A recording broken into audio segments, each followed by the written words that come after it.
Hello, everyone! Hello, hello. It's Morbid Hello! time. It is indeed I Morbid said the time. thing. We're about to morb all over these guys. Hello, That everyone! sounds really bad. It does, and I'm sure that's the point. Um, Only because of the movie. Right. Just because the movie's so bad. Aside from that, it sounds totally fine. well, yes, hello. Welcome to Chatting with Doug. Nice little Q&A we have here weekly with Doug Walker. He plays a character known as the Cinema Snob. No, just kidding. Elliot Warren, thank you. You're right. I'm sorry. That's truly what it is. I see we already in a level 2 hype train. Thank you all so much. We appreciate that. Thank you, thank you, thank you. So we're definitely going to hop in with the rules here so that we can get started on your burning questions that you have for Doug. First and foremost, we give priority to the bit messages since that is some real world money spent. Sometimes towards the end of stream, we do have time to see highlighted questions, but I recommend saving your channel points until the end of stream to highlight questions because I can't scroll up and look at them here. We do get behind on the bit messages, so there's no reason to repeat them. I do have a list. We will get to them. It's pretty rare that I miss one. I don't think it's happened in months. It's pretty rare, so don't worry. I've got a list. We'll get to it. Please don't repeat the same thing over and over again in chat. You could get timed out or even banned if you're going to continue doing it. Please watch the length of your questions. The longer it is, the faster I have to read it, and the more likely it is that we're going to completely lose the point of the question. No spoilers, okay? I know it's been 2 weeks, but not everyone has had a chance to see Thor yet, okay? Chill. Doesn't look like everybody is, too, when you see the drop in the box office. Yeah. Well, I think some people are just waiting for it to be less crowded and whatever. So just no spoilers, okay? Wow, I feel like my brain just went dead. I know there's something else. I feel like there's something else. Spoilers, yeah. Respect the mods. Respect the mods. I mean, that's a given. Any stream you're in ever. I know, but I always like to remind anyway. Yeah. It's always nice. Yeah. Yeah, I feel like if I can't think of it. Yeah, all right. Guess we got everything. All right. Yeah, great. Yeah, I said no repeating. We're good. All right, cool. Let's just Wait, they repeated that. Ban them. No. Let's get started with these questions then here, because you guys have a lot already brewing. Yeah. Thank you. We're level 3 of this hype train. Okay, sorry, I'll get to focus here. Alex, the animator, thank you for the 50 bits. Doug, you remember back in your review of Barney's Great Adventure when you said that Barney lacked the relatable personality, emotions, and depth a proper children's icon should have? Before Barney and Friends, Barney started out in a direct-to-video series called Barney and the Backyard Gang. I recommend checking out the first 3 videos, which starred famous actress Sandy Duncan in them, and I believe her character in those videos had what Barney was lacking. Well done, Heather. Holy shit, that was some fast reading there. Okay, I won't check it out because it's Barney, but I believe you. Yeah. I do believe you. Alexander, thank you for the 50 bits. Hi, Doug. How would you rank Bob, Linda, Tina, Jean, and Louise Belcher from favorite to least favorite? God, my favorite changes all the time. I can always point out my least favorite, sadly. I don't like Jean that much. Okay. But he's a fine character. I get why he's there. I get why he's some fan favorites and stuff like that. And I always say to myself, this will be the one where I laugh at him. I find him really funny, and it doesn't happen. He actually was pretty funny in the movie. But, yeah. Everyone else, it varies. Like, sometimes, like, Linda's my favorite, and sometimes, like, Louise is my favorite, and sometimes Bob, and it just keeps going back and forth. So, yeah. No, it's hard. I can't pick a favorite.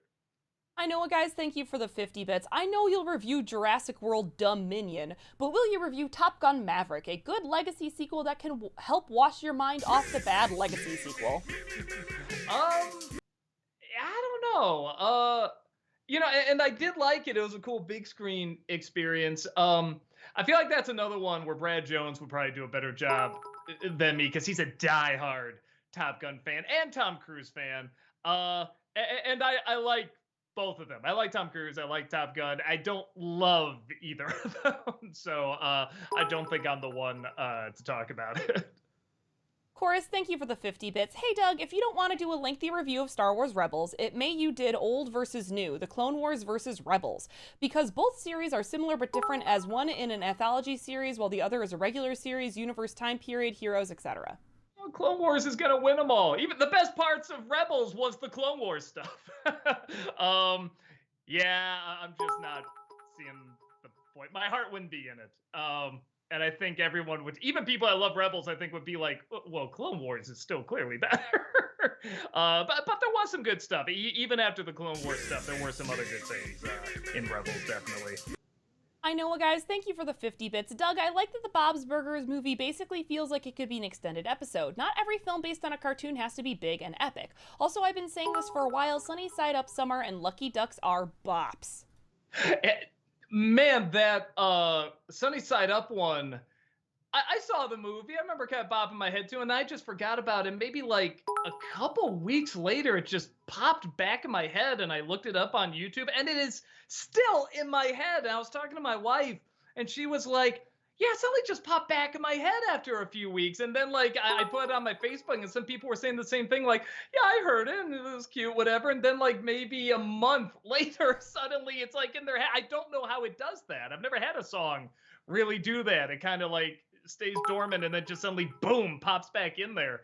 But yeah, I can't get it out of my head now. I'm humming it right now in my head. Sunny side up summer. Yeah, I can't get it out.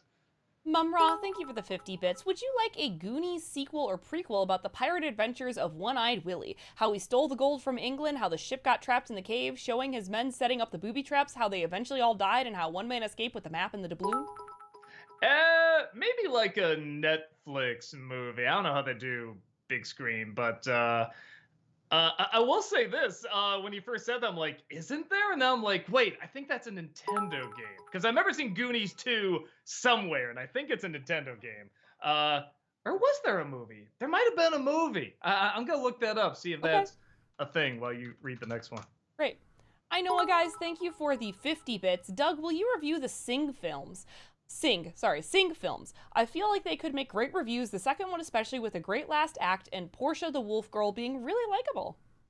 I never did see the first one, so I should check it out. It might be interesting to talk about, because I remember hearing people's reactions to the first one being and then the second one being, okay, this isn't great, but it's a little better. There is something kind of likable about it. I've only seen the second one. But again, it's another one of those Illumination films where it just made like mad bank for some reason. Like there's something in these Illumination films that just really grabs kids that I'm really fascinated by. So maybe just an editorial on the Illumination films might be interesting. And according to this, Goonies 2 is not a thing yet. On IMDb, it says they're making it in 2027?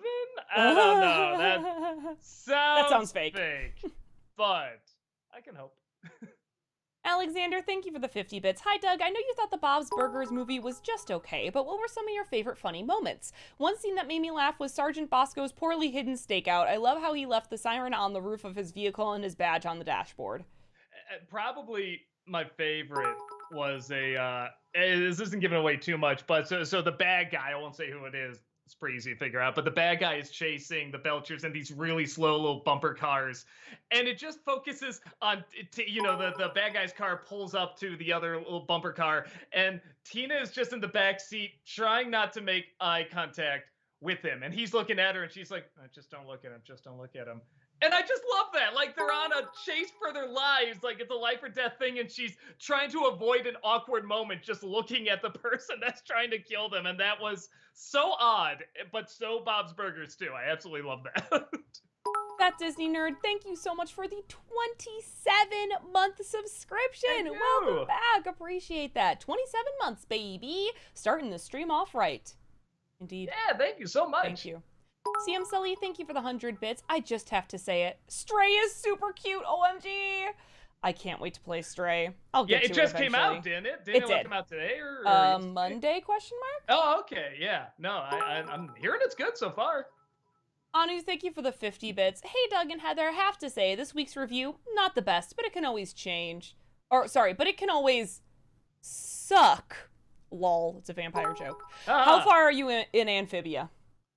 They're back in Amphibia, and I think they're working on a plan to get like everything, to fight the big bad guy and stuff like that. So I'm that far. I think I'm about halfway through the last season.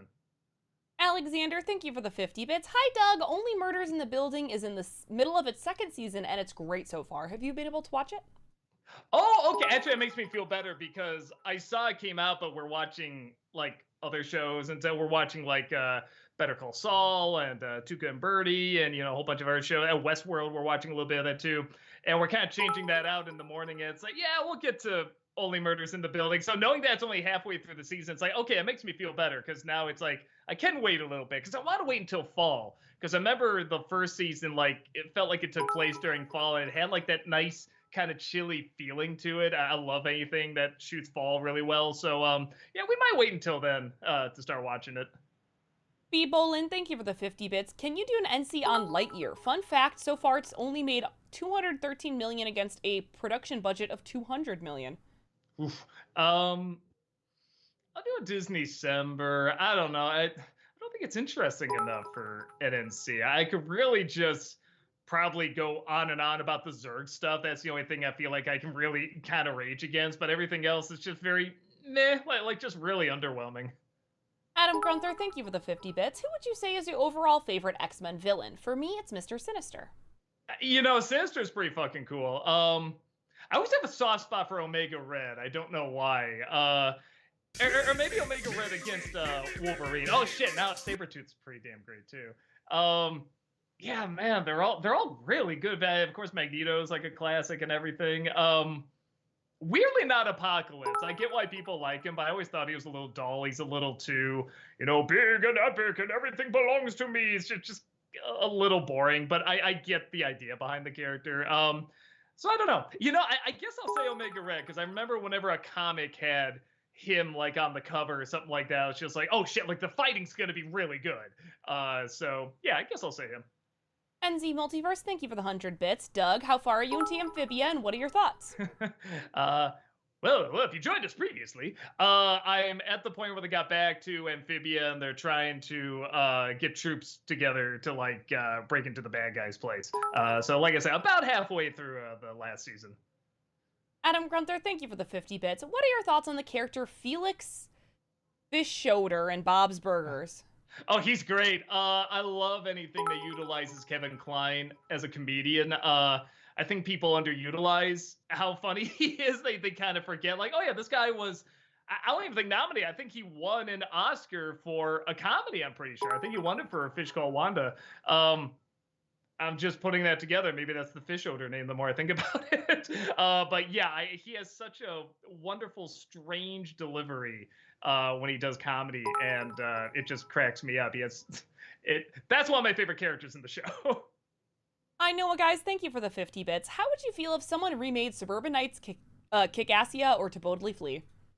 I'm sure you'll do a better job than we did. That Disney nerd, thank you for the 100 bits. Hello, Heather the Feather. Hello, Doug the Pug. How you doing? Good. I was called a dog. I mean, I know Pug rhymes with Doug, but dog is literally one letter away from Doug. You could have used that. It's practically the same thing. I'm insulted you didn't insult me right. Oh, all right. Well, it'll be okay, Doug. It'll be okay. You got feathers. Feathers are nice. They're light and floaty. Trust me. Float. The rest of the internet will take care of insulting you. It's fine. Thank you, internet. This is why we're here. Now is the midwinter. Thank you for the 50 bits. Hi, Doug. Loved the Morbius review. Would be fascinated to see your take on Venom 2. Also, that editing and production is so baffling. Like, why is the New York subway literally the London Underground with some American signage in it? I never thought about that. Maybe because Matt Smith is in the scene. I don't know. Yeah, we'll see about Venom too. I don't know. Something really turns me off to those movies. I wasn't a big fan of how the first Venom review turned out either. So I'd have to think about like some way where I feel like, oh, I could really talk about this in a fun way. Because I had all these ideas for the first Venom review, and none of them came out like I was hoping. So yeah, maybe I just already think of like kind of bad memories with Venom already because I don't like the movies anyway. JCM film student, thank you for the 50 bits. Doug, do you think Power Rangers could ever work as a serious superhero franchise? It has the elements, but is never taken seriously, in my opinion. I mean, there'd have to be like some real winking at the camera, you know what I mean? It had to be serious, like the same way the first Expendables is serious. Like that's Mm. kind of part of the joke. Not that it can't be done, you know, or maybe like Kong Skull Island is taken seriously. Like it's taken seriously, but it's still a giant fucking monkey, you know, beating up dinosaurs. Like it's gonna be silly.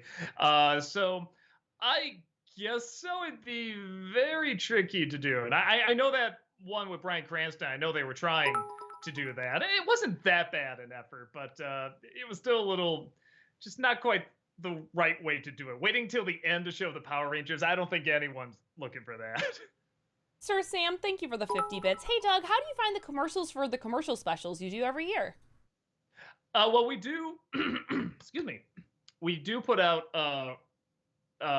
requests. We say, hey, does anyone have a commercial you want us to look over it? We'll just put it on like, you know, our Facebook and everything, and we'll just go through all the links that people pay. They're so long. I mean, they just put so many. But honestly, through the year, I do have a habit of just watching old 80s commercials. I mean, I really do have nostalgia for them. So a lot of times I'll just stumble across them and be like, oh, saving that for later. So yeah, but we usually around October or November, we'll put on our Facebook and be like, all right, everyone, give us your commercials, give us links, everything. We'll check them out. So yeah, keep an eye out for that. Adam Grunther, thank you for the 50 bits. Which episode of the 90s X-Men cartoon would you say is your favorite? Maybe probably the finale of season 1. That was pretty cool because that was like really epic, all the Sentinels and stuff. And then the first 2 episodes are pretty cool, actually. I even though I was making fun of it, like in Percy Jackson, in the Percy Jackson review, I really like stories where like a young somebody has a special something, is being introduced to like this new grand world and stuff. I'm a sucker for them. I think they really capture like the wonder and whimsy of like being a newcomer in a world that's like really, really fucking cool, but it's like confusing and everybody's after you too. So it's like the action element and it gets your adrenaline going. So I don't know. I'm a sucker for that cliche. Dillbomb, thank you for the 50 bits. Which fruit do you prefer, apples or oranges? Personally, I like apples because you cannot put peanut butter on an orange. I think apples are the more versatile fruit there. I would say apples.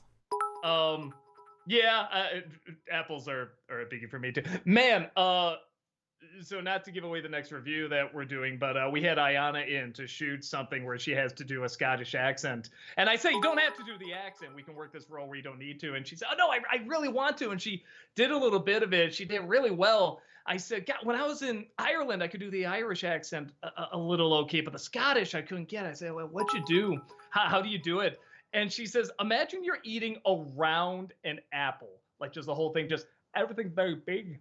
Kind of like this a little bit. And I'm just like, oh my God, I'm already doing it like a little bit. Like it sounds insulting, like the way I was doing it, but it's like just being told that it's like, all right, I'm kind of hearing like those really big round vowels. Okay, that was really fascinating. And then she could just turn it off and on like nothing. And I thought that was, I guess she figured out how to do a lot of accents based on how to eat an apple. It's really fucking fascinating. That's cool. Yeah, that's very cool. Sir Sam, thank you for the 50 bits. What's your favorite Nostalgia Critic episode this year? Shit, man, I don't know which ones. I turn them out so quick. I kind of forget.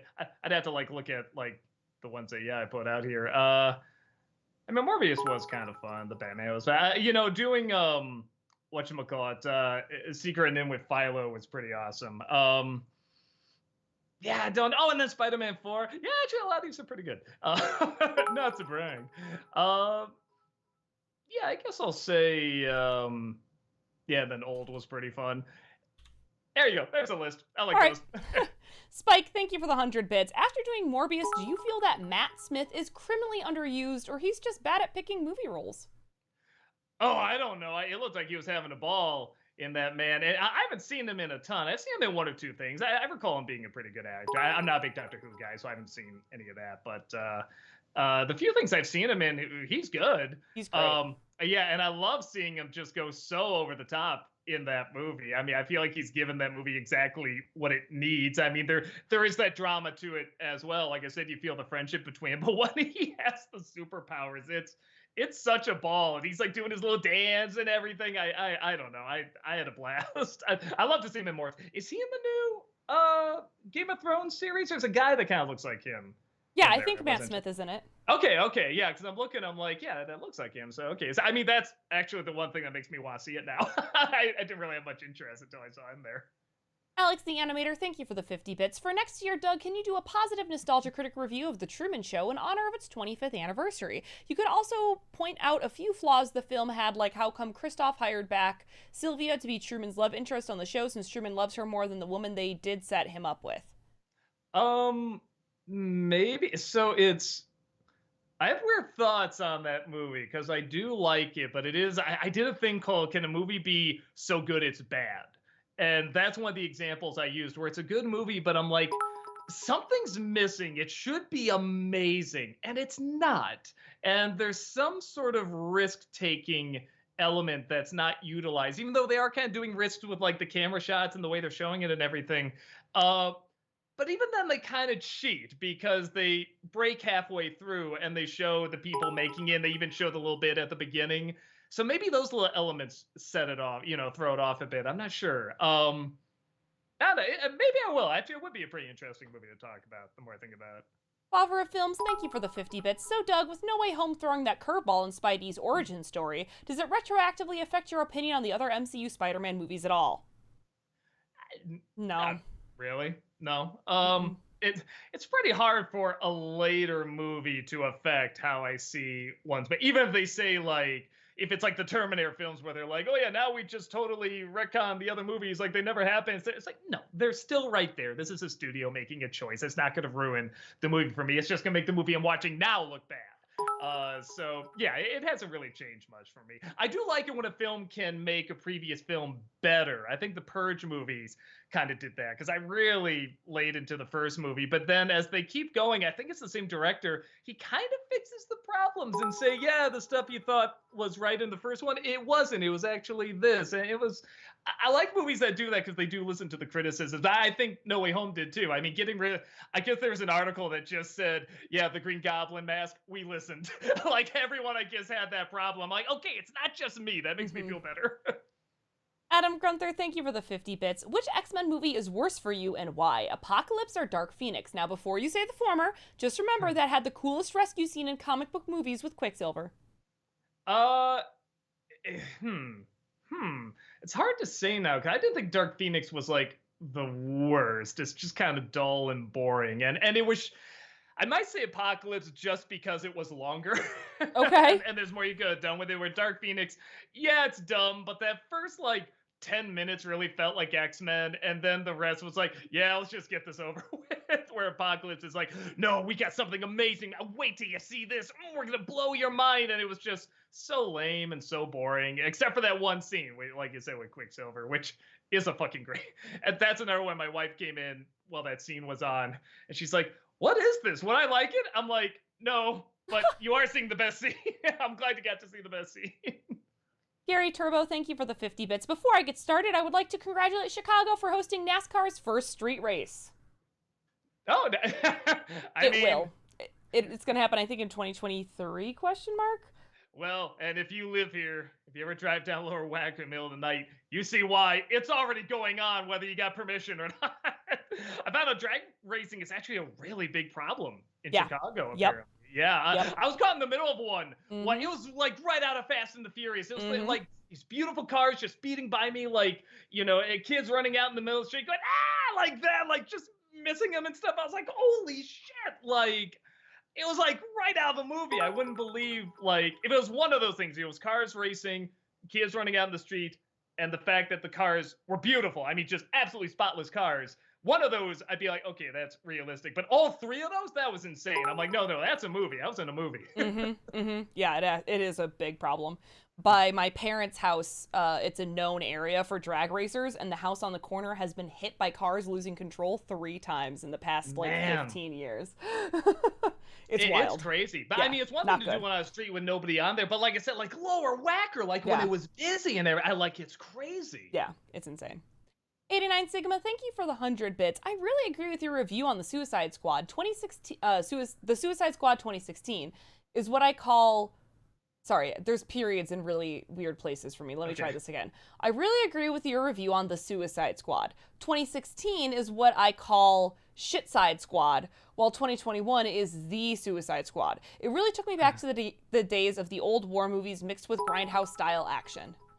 Yeah, actually, that title is making more sense now the more I think, because everyone's like, why do they just put the V in there? It's like, well, you got Suicide Squad, then The Suicide Squad. Like, this is the real deal. I'm like, yeah, okay, that title makes more sense the more I think about it. Yeah. Sir Sam, thank you for the 50 bits. What's your favorite reoccurring Nostalgia Critic series? Stuff like Top 11s, Freak Show Cinema, commercials. I mean, my interests, as you can tell, when I'll pick up a show and then dump it a couple weeks later or whatever. It's always just what I enjoy doing at the moment. So I guess Freak Show Cinema, because some say it's just like an extension of Dark Toons, and they're kind of right. I don't know. There's something I like that I could incorporate more and more, like all this weird ass shit. I can incorporate that more into it, and people are really digging it. So I'm like, all right, I like that. I don't have to always be like, it's dark, it's awesome, like that's enough, just that it's dark, and you can explain why it's cool that it's dark and stuff like that. So yeah, I don't know, as you can tell, I got real passion for that, so it's real fun to talk about it. Anu, thank you for the 50 bits. Might be me, but Super Robot Monkey Team Hyperforce Go is still a great show to watch, in my opinion, that is. Yeah, I think someone brought that up before. I guess it's a Disney show, I didn't know that. I'll try to look it up. I just always forget the title. I'm sure people that grew up with it know that title really easily, but yeah, I always forget because there's too many letters. This must just be bad timing. This is from a different person. NZ Multiverse, thank you for the 100 bits. Doug, maybe when you are finished with Amphibia for Disneycember, you could watch Super Robot Monkey Hyperforce Go. It's slowly gained a following online who love the show, myself included. It's like a mix between Power Rangers and Teen Titans. Nah, they're in cahoots, man. It's the same account. I know it's this not. trick. Yeah, you say, I don't know, man. Y'all are talking behind the scenes. No, because if you were, you'd space them out, honestly. I don't even know what it's about, so I mean, it might make sense to look into. Yeah, I'll try. What's the first couple? Well, what are the first couple words? Super Robot Monkey. Okay, that's, and then the rest will Team Hyperforce Go. Yeah, okay. I got the first thing. The rest, Google will take care of the rest. Yes. Orlando Garcia, thank you so much for that 25-month subscription. Thank you. Welcome back. Appreciate that. When the latest review came onto my feed, I morbed myself. We made that joke already, though it wasn't meant in that sense, I don't think. Yeah. Dillbomb, thank you for the 50 bits. Excluding burgers and hot dogs, since they're both their own thing, what's your favorite sandwich? To clarify, what type of bread, protein, and any other condiments do you like? I mean, before I might have said something else, but now it's ever since Popeyes had that amazing chicken sandwich. It's a chicken sandwich. I actually went on chicken sandwich bender for a while after I had the Popeyes one for the first time. I'm like, are they all like this? Have I been missing this all this time? And I went and I would, because then everybody tried to get in on the craze, so I would try all these different ones. And yeah, Popeyes was still the best. I'm a sucker for a good grilled cheese, because you can do so many different cheeses and breads, and maybe put some tomato in there, maybe put some onion in there. I don't know. I love a good grilled cheese. There's a lot of grilled cheese places around here too. I think that's like the new cupcakes. You know what I mean? Yeah. Suddenly all these places are popping up. Yeah. Adam Gunther, thank you for the 50 bits. Have you ever been to Disneyland or Disney World? And if so, do you have a particular favorite ride? Yeah, we've been to Disney World a couple times. I went to Disneyland a couple years ago. I was not convinced that was the real castle. It was so small. Oh, really? I'm like, no, the real one's behind there, right? Or it's to the right or something. I couldn't believe how small it was. But again, this was the first theme park, So yeah. Back then, wow, but yeah, probably the Haunted Mansion. I love riding. I especially love riding at night because your eyes get used to the dark, and then when you go on, you're seeing all these things you couldn't see when you're waiting in line, in the daylight, and you go into the dark room there. So, yeah, no, and I haven't done the Nightmare Before Christmas one. Okay.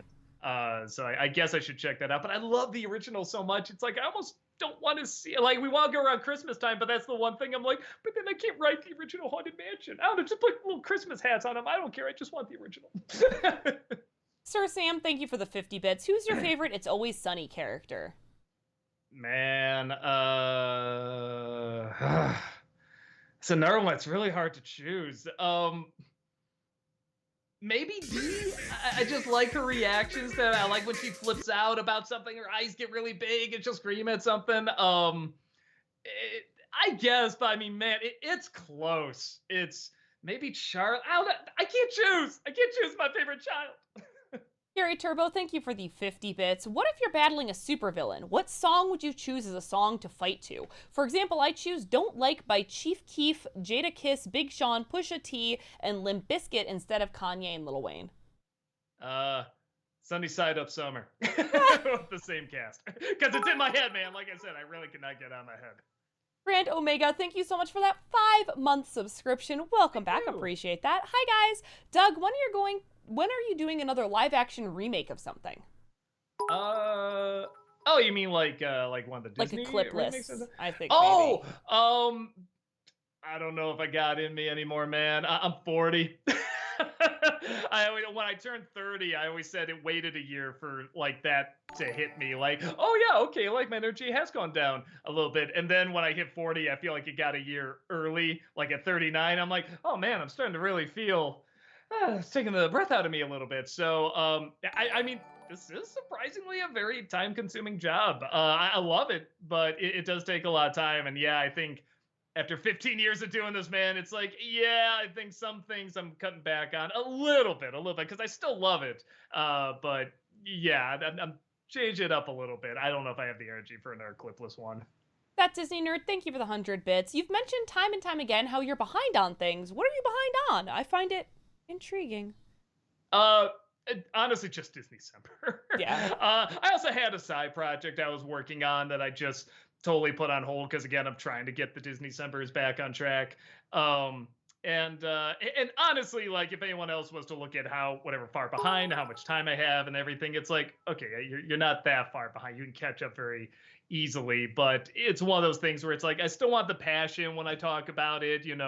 I don't want it to be like phoned in and stuff. So I'm trying to do them like every day, every other day, and stuff like that. But again, 40, even a hot day could just make me like, oh my god, no energy.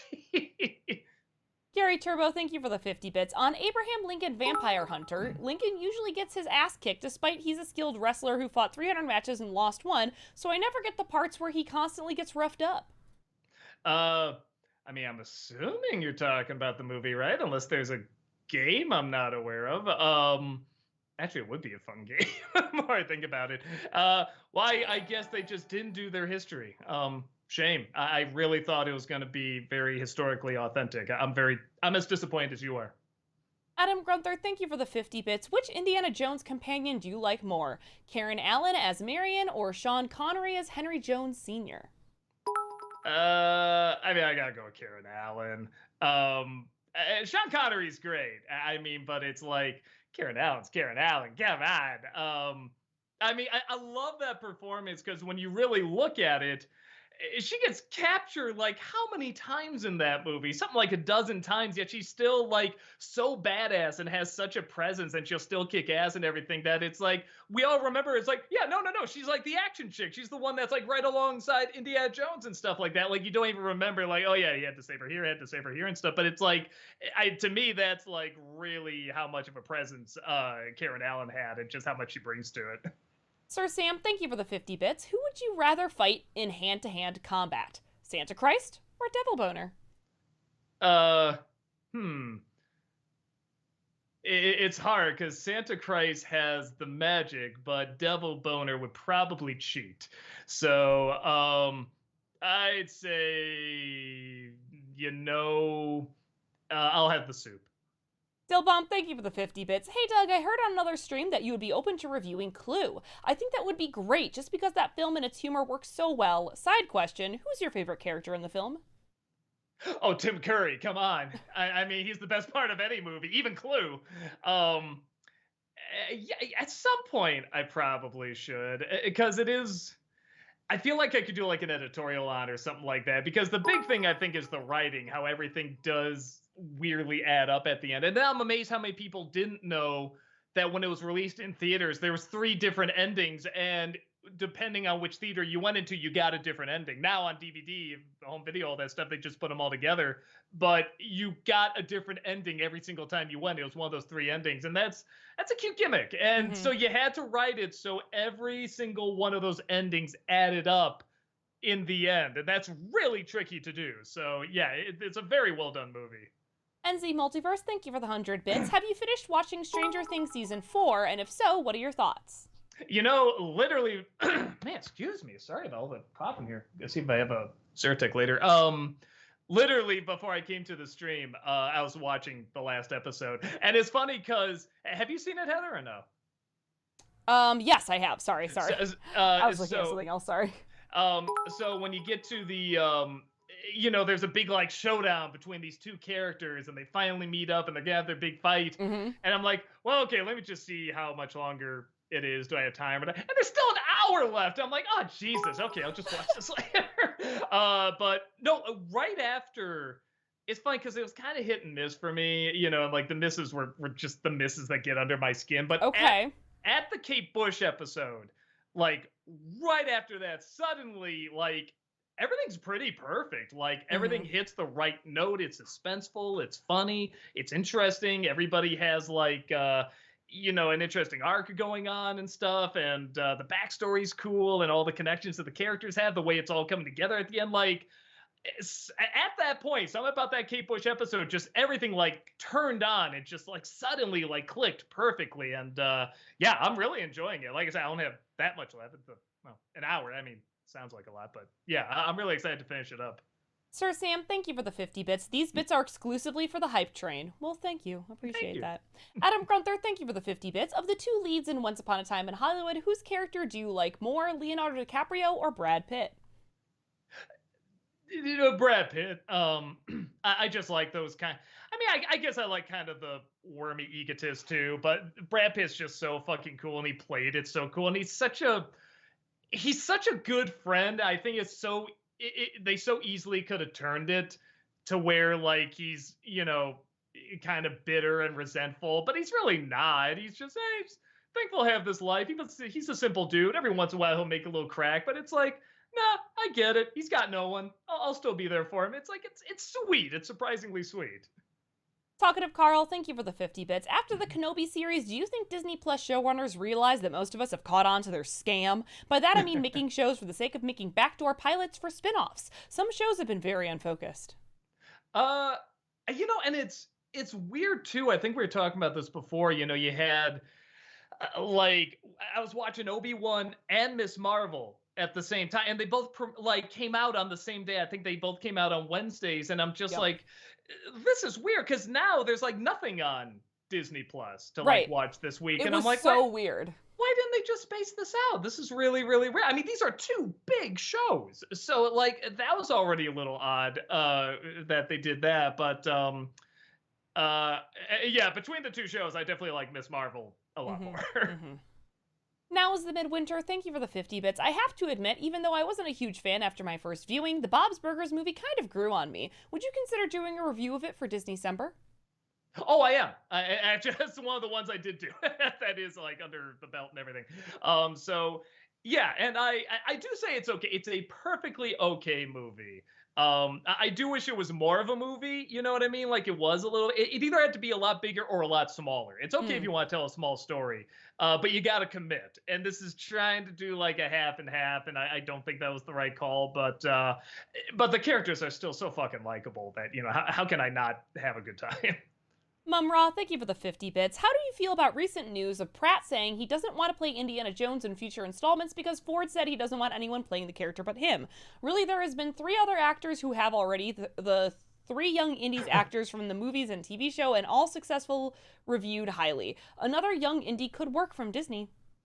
I'd be lying if I said I was looking forward to that. The only reason I'm kind of looking forward to this last one is because the previous one wasn't that great. So it's like, okay, let's see if we can end it on a high note. If we don't, all right, well, we're already ending on kind of a lame note anyway. I mean, if he's trying to be respectful and everything, it's like, fair enough. I feel like those movies were so big and so revolutionary at the time that the idea of kind of doing them now seems a little silly because so much of it was like the spectacle of that time, and now everything's kind of like different things become a spectacle now. Like the Marvel movies, like the way they kind of connect and they build the character over time, like that's kind of the spectacle Hmm. now. Where I think the idea of like somebody running away from a giant ball and everything is cool back then, and it's cool now. But if you were to do something similar, just be like, well, yeah, we've seen that, like this is very all too familiar territory. Even Marvel's having trouble with that. A lot of people are saying Phase 4 is like, yeah, it's a lot of what we've already seen. So I think it's fine if they try one more time. If they get it, great. If not, just let it die. New stuff. I like new stuff. Right. Orlando Garcia, thank you for the 100 bits. Have either of you guys ever watched The Sopranos? I only mentioned because I've been addicted to the theme song for the last hour. Oh yeah, I love The Sopranos. Like everyone, I hated the ending, but I'm just used to that to show in shows now. But yeah, no, it's really interesting show. And honestly, my favorite stuff is when he's with Lorraine Bracco, the therapist there.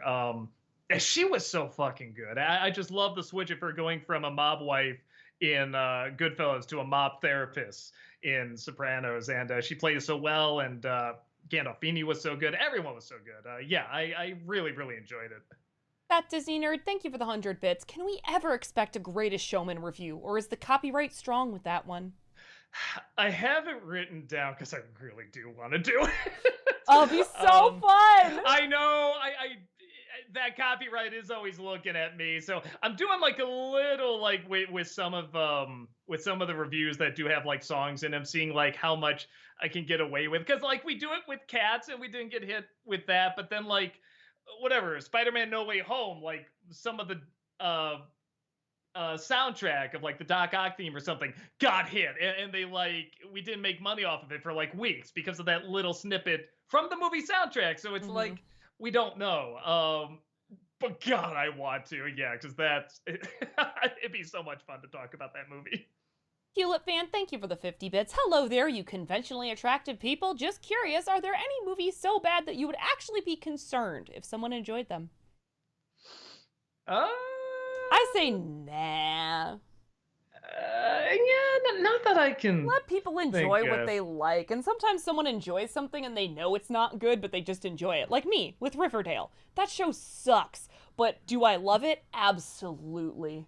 The only exception I would make is a documentary where every documentary is going to have like selective editing and selective, whatever. But if you're going in not knowing that can be a problem. Or if you're going in not knowing what the lean of the documentary is and not taking into account, no, this really happened and there could be another side to it. You know what I mean? Okay. It's like, yes. And there's, that's not saying dismiss documentaries. Oh, that there's so many brilliant ones. I'm saying, but always be aware that it's like stuff is edited out and clipped down. Even really good ones can have people saying, hey, they didn't mention this, they didn't mention that. So I think it's good going in knowing that, because there are a lot of people that are just like, well, that's it, that's all to the story. And it's like, there's always more. Good point. And if anything, I'm hoping it encourages people to look more into it. But yeah, that's not all dismissing there's brilliant documentaries. Yeah, that's the closest I can think of.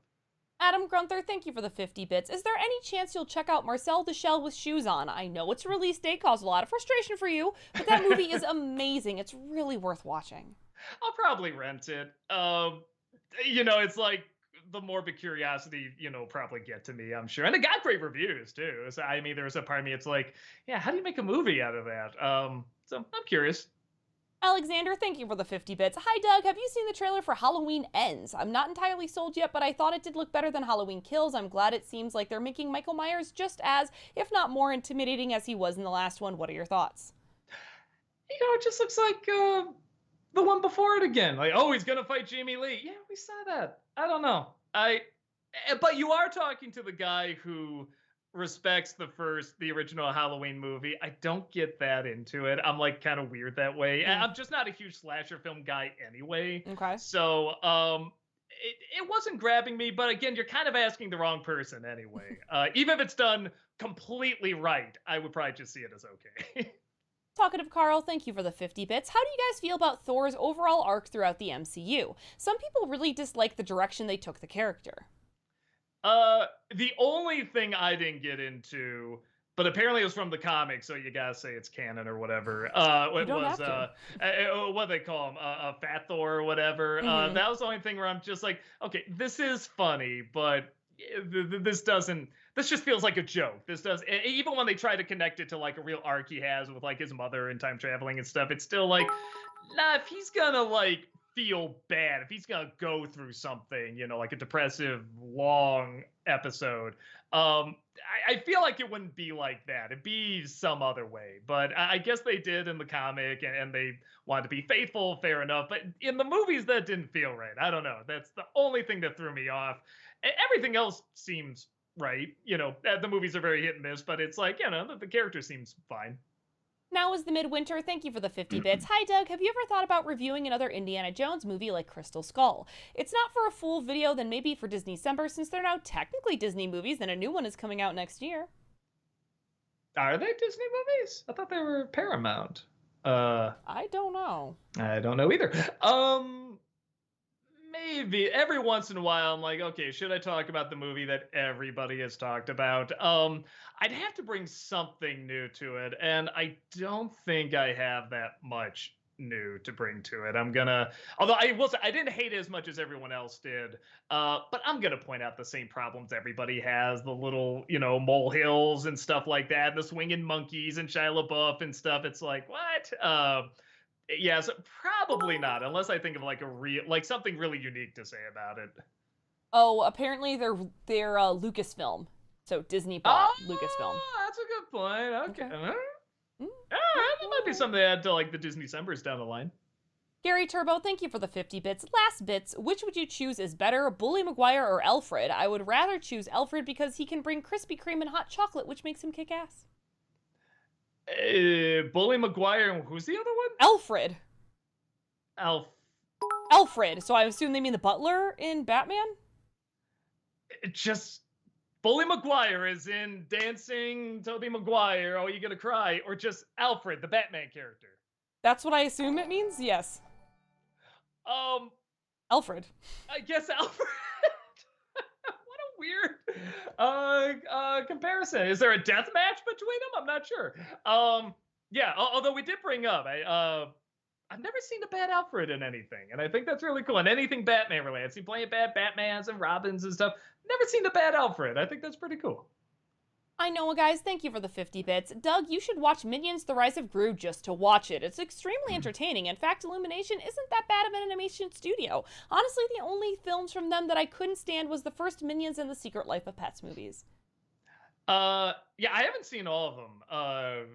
All Illumination movies. And what I have seen, I mean, I think it's like everyone else says. It's like, if it's bad, it's not the worst. If it's good, it's not great. They're all kind of that, either okay bad or okay good. So that's my guess of what I'll think of like Rise of Gru. At some point I'll check it out. Strider for Life, thank you for the 50 bits. I just finished watching Miss Marvel yesterday. Is it safe to talk about a certain character saying the thing? It is not. I would say let's still just wait. Let's still just wait, okay? Also, that's fair, because that's still pretty close. That could be like 2 or 3 things that happen in the finale. But that's just me being a Miss Marvel fan as well, though. So I was gonna say, we know what the thing is, though. Yeah. Extruder, thank you for the 500 bits. No message, just bits. Thank you. Appreciate that. LJH, thank you for the 50 bits. Who was your favorite Malcolm in the Middle character minus Francis? Man, that's another one. It's so fucking hard. I was gonna say I could say which one it wasn't. I was actually gonna say Malcolm, but then the more I thought about it, I'm like, no, actually, he's a really good character too, because he's the overthinker and he has a lot of good lines to him. I'm like, no, he's pretty good too. Yeah, it's another one I can't choose. I will say, I guess I would get excited when I knew it was either a Hal or a Reese episode. Something about their, because Hal didn't really have much of a character to start out, and then he grew it over time, which I liked that. And then Reese, just that hopelessness to him that you can't help but almost kind of root for him. Like, oh, you dumb bastard, you'll get a brain cell. I'm rooting for you, kind of thing. Talkative Carl, thank you for the 50 bits. I'm starting to feel that everything in MCU Phase 4 is riding on Ant-Man 3. Some people's complaint about this phase are saying it's directionless and no clear big bad for the new saga. Personally, I think it's a transitional period, but what do you think? I kind of agree with people. I think the big thing where instead of having a big baddie, because man, that was like from the beginning, right? I mean, what, 4 movies in, and they were saying Thanos, he's coming. And how long did it take to finally get to him? I think the big thing for this season that they're building up, and again, COVID, all that stuff got in the way, is the multiverse stuff where you can bring in other characters, and the big one, it's so big, I almost forget, oh yeah, that is MCU, is Spider-Man No Way Home. I mean, that was just gigantic, and it did stuff that's like, oh my God, never thought we would see something like this, and done this well. So I think if they keep going that route, particularly with bringing in like other characters, other franchises and stuff, which they're teasing, and I'm hoping they do really well, I think it can turn into something. I'm hoping that's what it is, because it's like, I agree, it does seem a little directionless right now, but you could be right that it could be transitional. And we did have COVID and everything put a lot of pauses on stuff. Dillbomb, thank you for the 50 bits. Are there any more franchises or series of films you'd talk about on NC in the same format that you talked about the Austin Powers films? I literally just got done editing one, so yeah, keep an eye out for that. That Disney nerd, thank you for the 100 bits. I checked out 2 films for the first time this past week, Captain Phillips and Snatch. I personally thought Snatch was better, but I didn't love it. What are your thoughts on those films? Captain Phillips and Snatch? Yes. So we go from Bully Maguire and Alfred to Captain Phillips and Snatch. Sure are. Sure. I like Lock, Stock, and 2 Smoking Barrels more, but I do like, clip this, I do like Snatch. And I never have seen Captain Phillips. Clip that. I like Snatch, and I've never seen Captain Phillips. People just go like, what the fuck was he talking about? Yeah, one of these days I should. I did see the, what's the guy?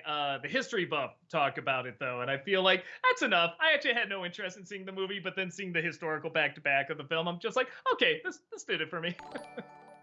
Exile, thank you for the 100 bits. Would you review the live-action adaptation of Fist of the North Star, maybe with Dante Bosco?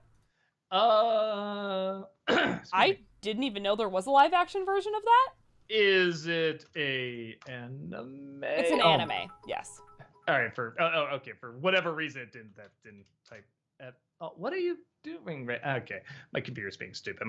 Something's being stupid here. I'll try to check it out. Is Dante in it? Is that? Sorry, I don't know. Here, hold on. I'm sorry. I'm trying to plug in my mouse. Oh no, your mouse got unplugged.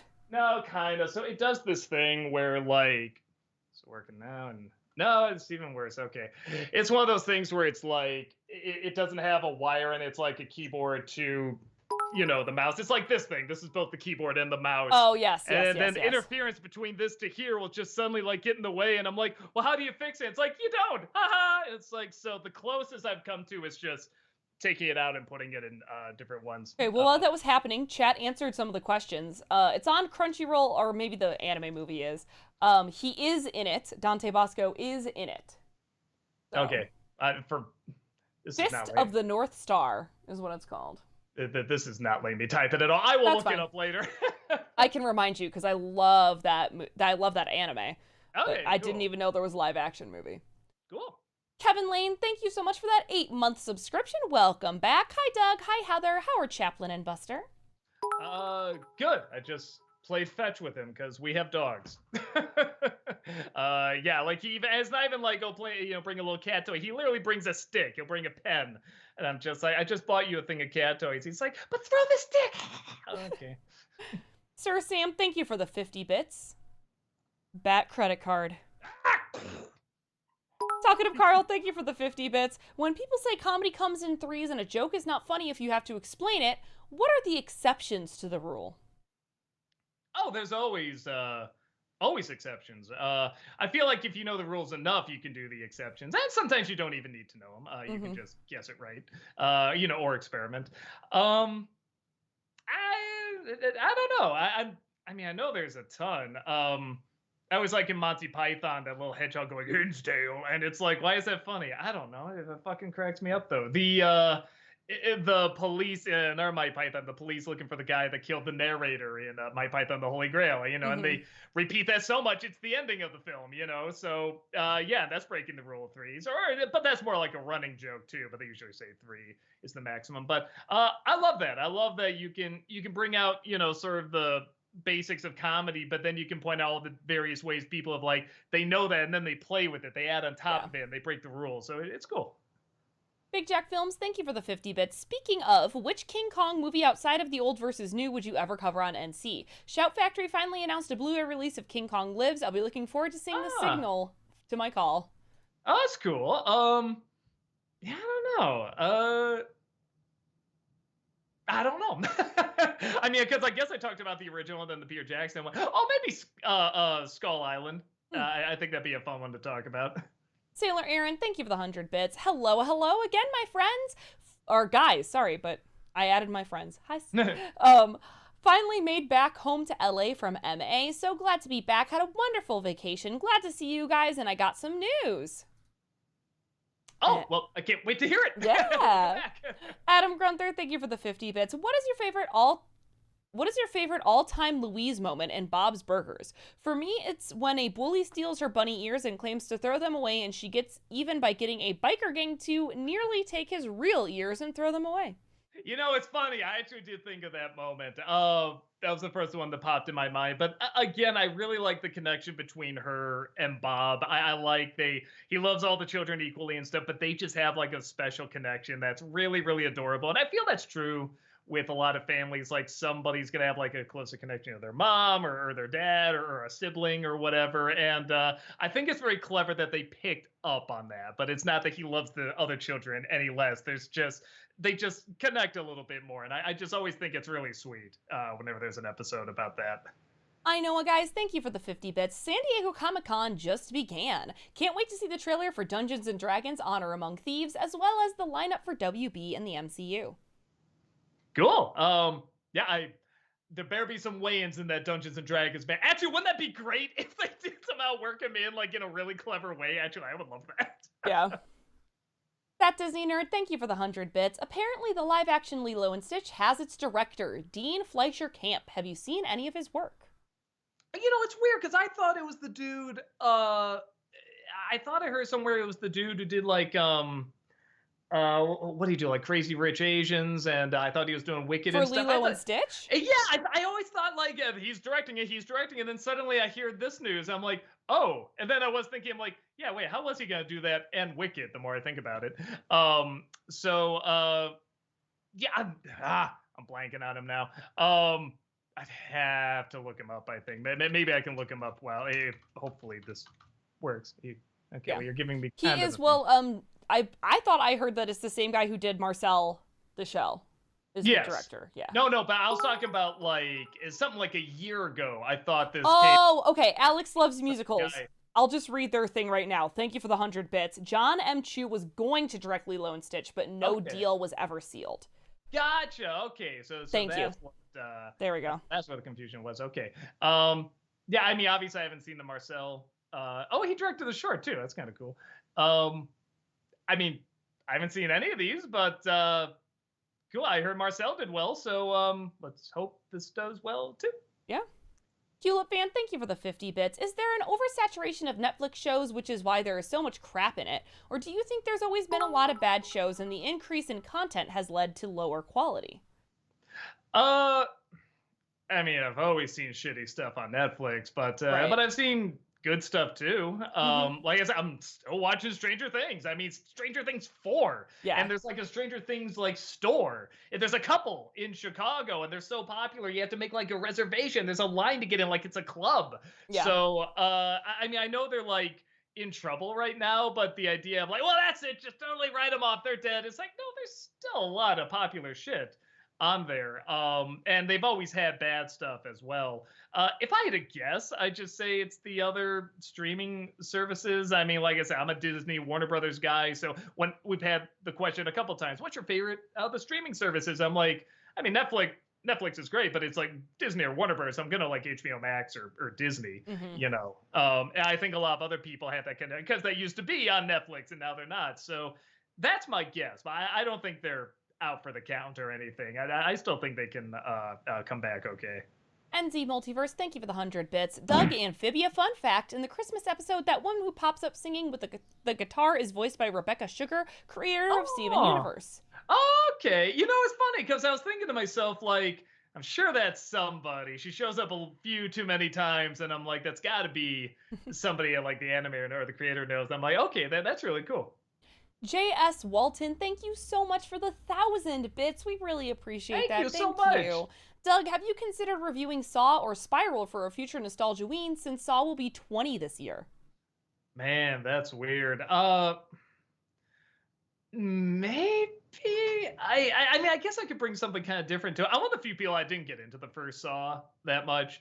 I love that guy's other films. He's directed like masterpieces in my opinion. But yeah, the first movie, I love the idea, but it was just, you know, it grows on me when you know the story behind it. I didn't know it was like just this little kind of independent production. When I saw like the budget for it, I'm like, holy shit, how does this look this good? So maybe I will. Maybe I will. Spiral's just boring. I won't talk about that. We might have to pick up the pace just a little bit for a little while because we're an hour behind. Gotcha. TDI Charlie Brown, thank you for the 50 bits. I know you said Dark Toons is currently on hold, but there are so many great Dark Toons you haven't covered yet. If I were to do a small series talking about them, would I have your permission and blessing? Lol. I mean, shit, I don't even think you really need my permission. Yeah, I make some videos. I can't be the first one to do it. Anu, thank you for the 50 bits. How many vampire movies have you seen, and which is your favorite of them? Gosh, how many vampire movies ever? A lot. Yeah, again, how many have I seen? I mean, a lot.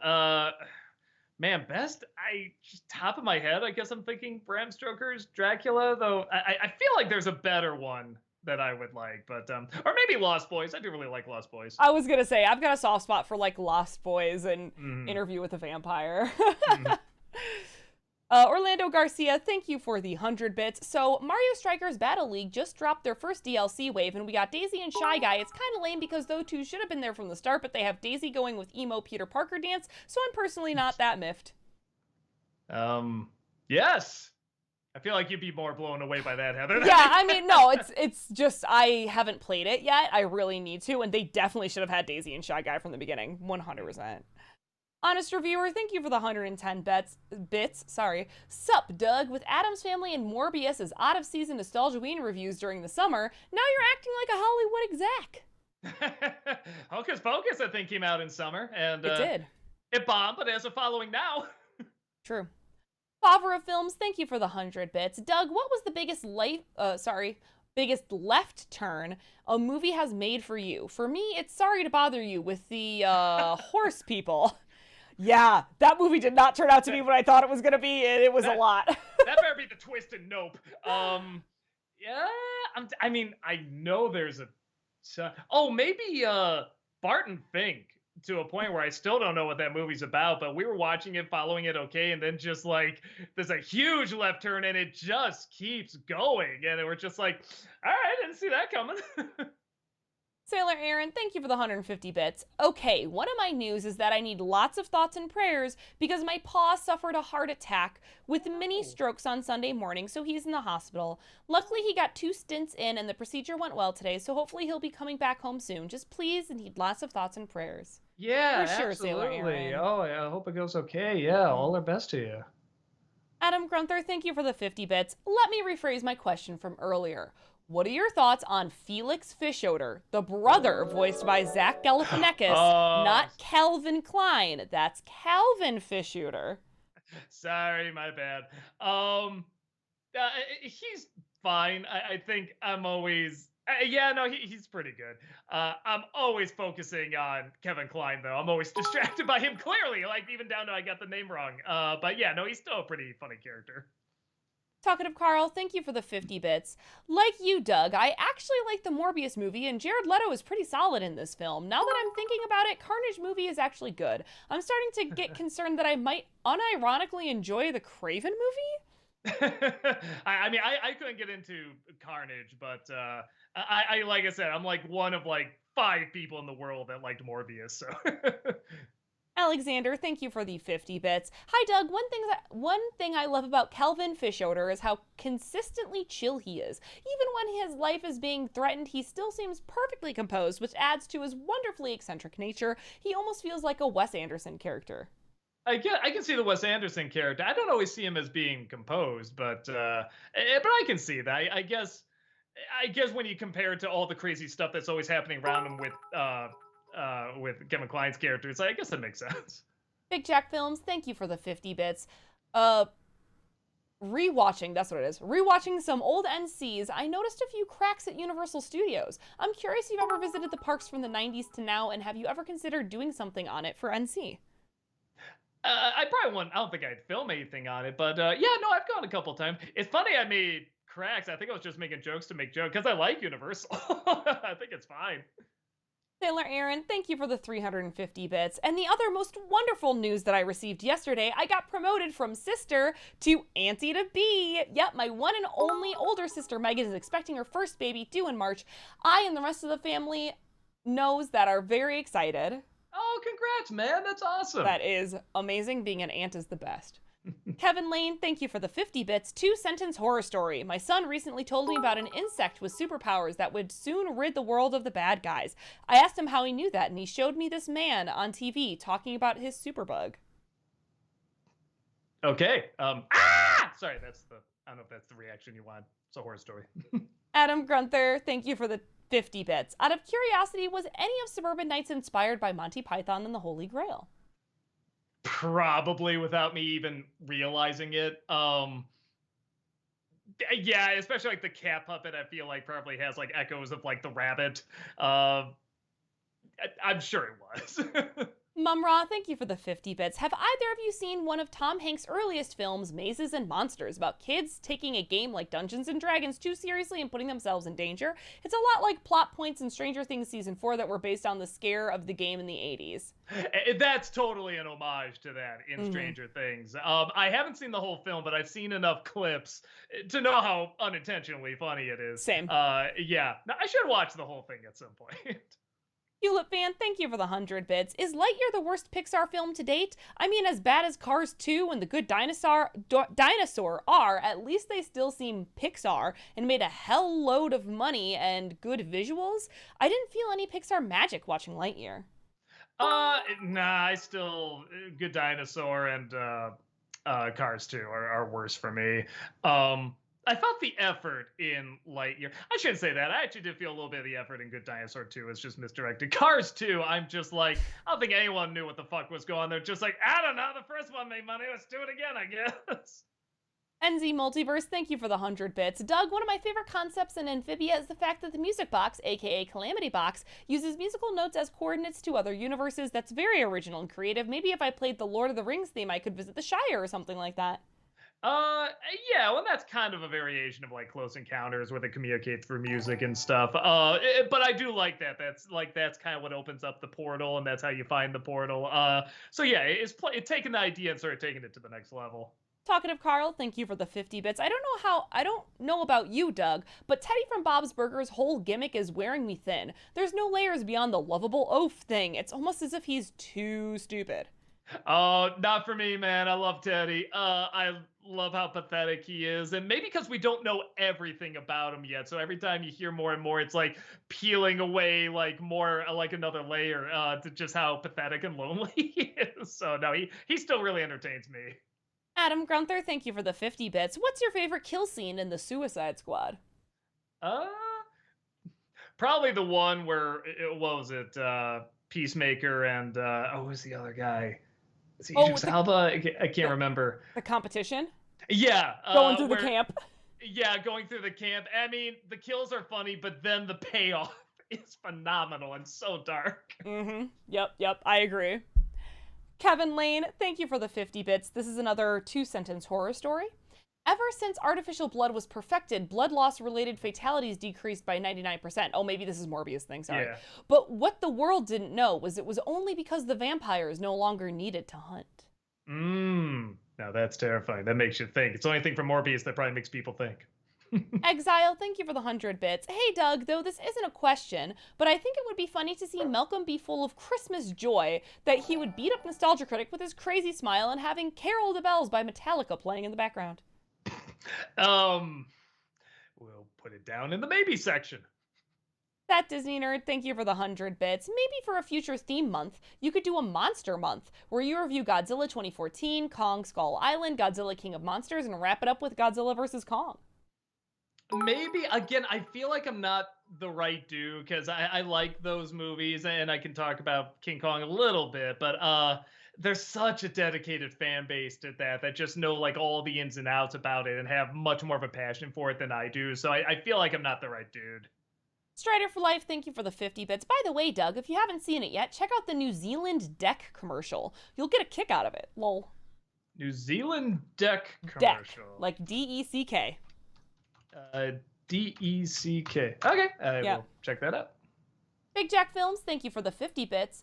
Not without me at that Disney nerd. Oh, for the Godzilla month. Oh, nice. But yeah. Adam Grunther, thank you for the 50 bits. What are your thoughts on the character Morph in the 90s X-Men cartoon? He was a good setup character, the person to die and sort of get, the real tragedy going. And then in season 2, they brought him back and they made him a little interesting. Okay, I wasn't like they brought him back, but whatever. But when he was like better, like I'm back at the team and everything, he was a little annoying. It was one of those things where I'm like, okay, I know what you're trying to do. I don't know if it's working.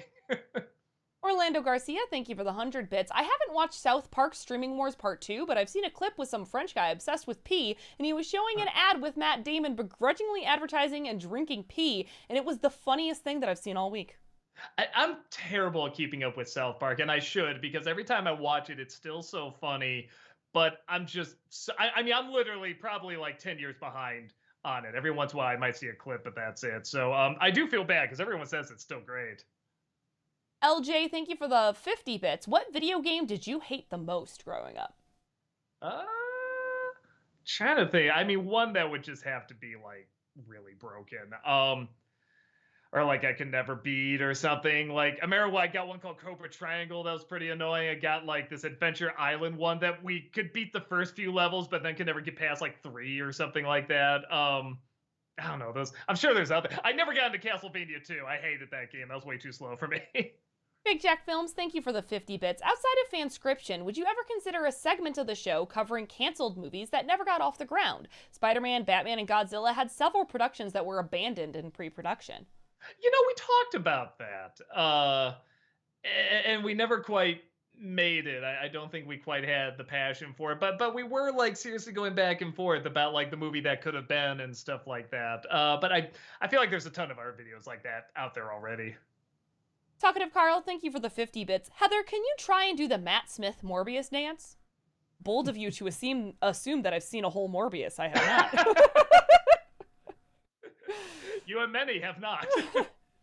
Exile, thank you for the 100 bits. Hey, Doug, isn't it strange that the actors that played Doctor Who was always the villain? What's up with that?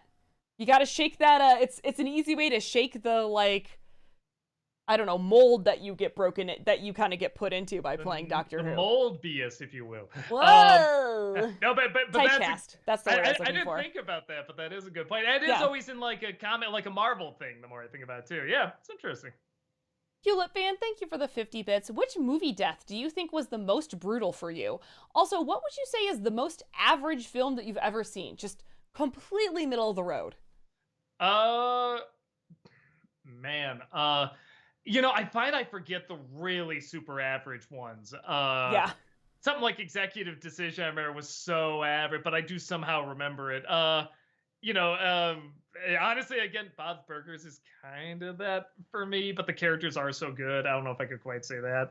And then most brutal death. I find sometimes the ones that happen off screen are more brutal than the ones you see on screen, because you can let your imagination do the work. I kind of remember I got a weird fear of like being turned into a robot from watching some of these old like Saturday morning movies and shows. And in Superman 3, when the lady is turned into a robot, it's a very quick scene, but that fucking terrified me. It's just like, where does the soul go? Where does the mind go? Where does the I don't know why that really freaked me out. I guess that's popping in my head because it just goes back to like when I was a wee kid, and like that just always stuck with me. So I guess that's the answer. Kevin Lane, thank you for the 50 bits, and this is another 2-sentence horror story.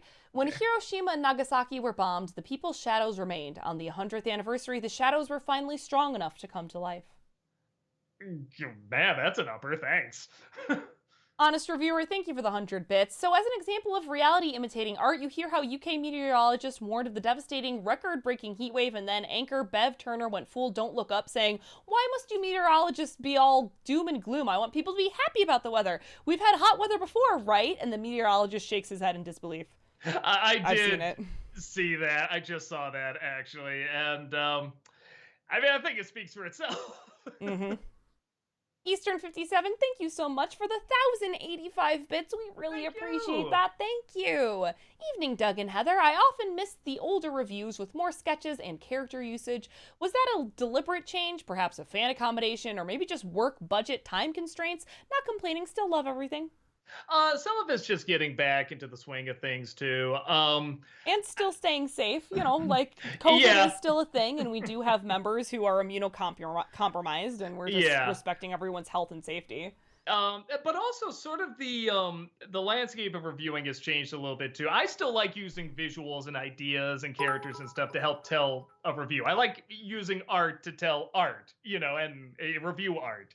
And you can kind of make your own art that way too. So I never want to fully get rid of it, but I feel like, again, I am getting older. It is hard to do kind of bigger, longer productions and stuff like that. I mean, it is wearing on me and stuff, but it's still so much fun. I never want to fully lose it. So I still like the variety. I like bringing people in. I like doing something different. But yeah, in terms of the really big epic productions, like, I don't know. I don't know when the next one will be. You know what I mean? Because it's like you're doing this 15 years. At some point, it's going to wear on you a little bit.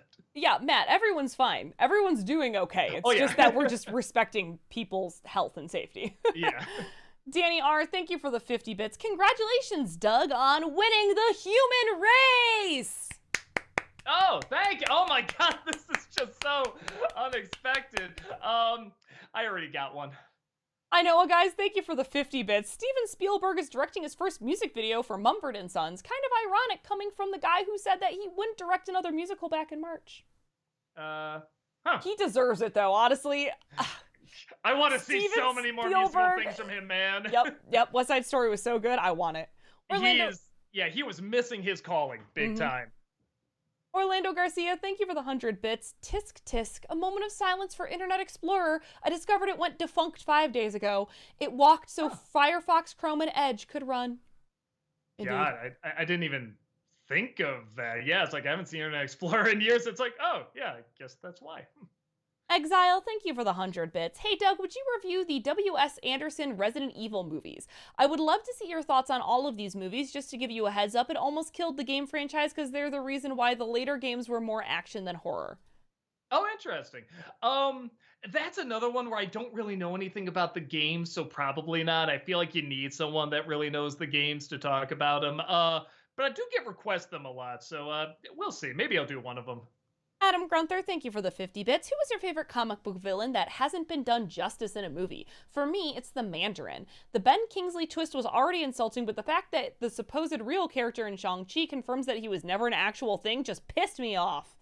Red Skull isn't terrible, but he could have been done better. I feel like Sabretooth is actually a pretty cool villain.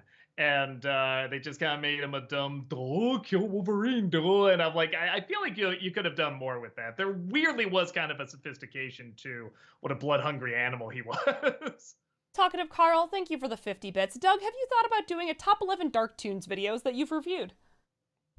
I don't know how well that would do, and I don't know. It's like, I like watching other stuff. I don't like watching my stuff over and over. Anu, thank you for the 50 bits. Did you know that Denmark has the most evil beer? Why, you may ask? We get Hollywood's favorite bad guy, Mads Mikkelsen, in our ads for that beer. No shit. That sounds amazing. Cool. Favre Films, thank you so much for that 33-month subscription. Thank Welcome you. back. Appreciate it. I know, guys, thank you for the 50 bits. Are you going to check out Nope? Oh, yeah. I'm going to see it tomorrow. Yeah, I'll have a review out and everything. Sailor Aaron, thank you for the 100 bits. As soon as she and my brother-in-law revealed that they're expecting yesterday, I was like Donkey in Shrek 3 when he screams joyfully, I'm gonna be an uncle! I'm gonna be an uncle! Except I went, I'm gonna be an aunt! I'm gonna be an aunt! Congrats again. It's gonna be fun. Favre Films, thank you for the 100 bits. All right, guys, with this week being exceptionally hot, favorite beer on a hot summer day? Man. My favorite summer beer is a Rosa by Revolution Brewing. It's like a lager infused with hibiscus. My favorite thing is just sit outside. I love a good Rosa. It's light, but also a little bit like fruity, but also has some floral notes to it. All right, I might try that. Mhm. I don't know, I'm finding out like darker, heavier beers I'm starting to get into in really hot time. I wouldn't think that. I would think like more summer or fall, but that weird one I was thinking about, was it like Bunny Holic, Bunny Tastic, Bunny something like that? I've just been thinking of that beer since I had it at this bar, and I'm just like, shit, I gotta find more of this stuff. It was so good. Yeah, I don't know why. Maybe it's the contrast, because I usually like IPAs, but something about this year makes me want darker beers. Adam Crunther, thank you for the 50 bits. Who was your favorite TV show character that everyone shits on? For example, Squidward, Meg from Family Guy, Claus from American Dad, Jerry from Rick and Morty, etc. Oh, like that's the idea. They're supposed to. Yes, like, they're shit supposed to be shit on. Let me think. Yeah, Jerry's pretty funny. God damn it. I think Gil from The Simpsons. I really, just nothing ever works right for him. Yeah. I love it. He's like, you want me to dance for you, but you're on the phone. You wouldn't even see me. Okay, I'm dancing for you. I feel so sorry for him. I know, guys, thank you for the 50 bits. Are you going to review Spirit Untamed or Boss Baby Family Business sometime in the near future? Yeah, I remember that Spirit movie came out before the second Boss Baby. I forgot that even came out. Maybe the second Spirit movie, because I think everyone would be like, yeah, what the fuck was that? Honest Reviewer, thank you for the 50 bits. For the commercials, may I recommend the sequel to the Tootsie Pop commercial where the boy asks how many licks to kaiju? I remember that, and the original being played side by side. Oh, I do remember that. Yeah, as they're walking off, they're like, we bad. Yeah, I remember that. Eastern 57, thank you so much for the 1,000 bits. We really appreciate that. Thank you. What do you think 10-year-old Doug and Heather would think of current Doug and Heather? Same thing, that we have the best jobs in the world. That really is it. I'm not gonna lie. I think I still gotta pinch myself to be like, isn't this 10-year-old Doug just imagining all this? Because this is so a dream come true. And again, we really do have you guys to thank for it, and we could not be more thankful. So thank you so very, very much. It really is a dream come true. On a more personal side note, 10-year-old Heather would absolutely not believe that I married my husband, because I've known Lucas since I was like 8. And if you told 10-year-old Heather you're gonna marry Lucas Durham, I'd be like, I'm gonna what? No, ew. It's like Lion King. Ew. I can't marry her. She's my friend. Winkmaster Supreme, thank you for the 50 bits. Sending my love to you both. Do you have a favorite John Williams score? For me, the Star Wars score, and specifically Anakin and Padme's love theme. Shit. I mean, I'm sure I do, but what would it be? I do like the Superman theme a lot. Yes. I'm a sucker. That's a great choice. I'm a sucker for choirs, so actually I do really like the like the Duel of the Fates, and then the Revenge of the Sith fight. And then what was the other one? Oh, it just popped in my head. I'll come back to it. I just lost it. Orlando Garcia, thank you for the 100 bits. Question for you, Doug. If Julie Taymor were to direct a film adaptation of any video game, what video game would you like to see her adapt? Yeah, that's a really good question. It'd have to be something, I think, involving either a lot of visuals or a lot of choices. I think that's what she'd really get wrapped up in. I mean, clearly the Spider-Man game. Come on, no. Yeah, I don't know. Maybe something like, if there's ever like a Jungle Book game, that'd be kind of cool. Like, she kind of mix it with like what you do with Lion King, but then kind of work in like the grand epicness of it too, and the choices you can make. Because again, the original story is like pretty adult in many respects. So yeah, that'd be kind of fun. See what you do with that. I like Laserbeak's suggestion of Mass Effect. That would be one. Yeah, that'd be Godzilla fan, thank you for the 50 bits. Hey Doug, hey Heather, loved the Morbius review. My one of many gripes with the movie is where the hell were the nurses or security guards when one of the terminally ill patients goes outside? Yeah, and what is up with that hospital where the lights just kind of turn off as you walk down the hallway? Like, what kind of place is that? I'm pretty sure in a hospital you need light. Alexander, thank you for the 50 bits. Hi, Doug. I remember a while ago you said how the second season of a series of unfortunate events was starting to feel too formulaic. The Hostile Hospital is where it starts to mix things up, and from there it goes in some incredibly dark and interesting directions. Highly recommend you finish watching it. I should. I heard that too. When I was looking up more info for talking about the movie, I did see a few clips from like the last season. I'm like, oh shit, this looks really interesting. I should finish this up. And then I read the Barry Sonnenfeld book, his autobiography, and he was talking about it a little bit, which was pretty interesting. The Grail theme from Indiana Jones, that's the other John Williams. There it is. That always sounds like a really big, epic, emotional theme, even though it's just for a cup. Angel Uriel, thank you for the 100 bits. Were you able to seeing Riki-Oh, the story of Ricky, one of the most bat crap crazy movies ever made? What was it? One more time? Riki-Oh, RIKI dash OH. OH. The story of Ricky. The story of Ricky. I don't think so. Maybe this was recommended before and I forgot about it. Looks fun. Looks really fun. I will try to check it out. Sorry, you might have recommended it before and I forgot. Mumra, thank you for the 50 bits. How do you feel about the news that the Munsters movie is now going straight to Netflix in September? It's a Universal Studios production and their streaming service is Peacock. Is that any hint of the quality that even their own streaming service didn't want it? I did not hear the news that it was going to Netflix. Well, if again, could be a blessing in disguise because if you have to, because I think more people on Netflix than Peacock. I think the idea is, well, if you have to pay Peacock to watch this, I don't think they do that. But if you already got Netflix, well, I want to see how bad it is. Yeah, blah, blah, blah. So could be a smart move. Kevin Lane, thank you for the 50 bits. Another 2-sentence horror story. Tomorrow, the ground temperature will be around 80 degrees Fahrenheit. Wait, that's a C. Instead of C? Yeah, like Celsius. Like it'll be 80 degrees Celsius, which is insanely hot. Yeah, all too true. Orlando Garcia, thank you for the 100 bits. What if they created a cinematic universe out of cowboys and aliens, but each movie had different people fighting them? Imagine pirates and aliens, samurais and aliens, or, hear me out, Aussies and aliens. You know, just get cowboys and aliens good first, because, man, I thought the movie was so boring. Get that right, and then I'll tune into the other ones. Switch Kid, thank you for the 100 bits. Hello, Doug. The Mario cartoons, specifically 3 and World, are different enough to warrant a video, as well as Sonic Underground. If you can't find a reason to make it a regular video, make it the main conflict of the Nostalgia Critic movie. Maybe. I remember growing up with those. They weren't that great, but they entertained me. I guess they were better than the Super Show. But yeah, we got them on DVD. I don't know, maybe down the line. Kevin Lane, thank you for the 50 bits. It's another 2-sentence horror story. The man in front of me introduced himself to be Mephistopheles. I told him to thank his superior for helping me win the election. Or what's the one from Cats? Was that Mr. Mephistopheles? That'd be a twist. Kevin Lane, oh, Switch Kid, thank you for not gifting. Wow, Heather, use your brain. Switch Kid, thank you for that subscription. Welcome, appreciate it. Thank you for using your Prime. Thank you. Kevin Lane, thank you for the 50 bits, another 2-sentence horror story. They told me my regeneration formula wouldn't be very profitable, but with such low overhead costs, my burger joint is more successful than ever.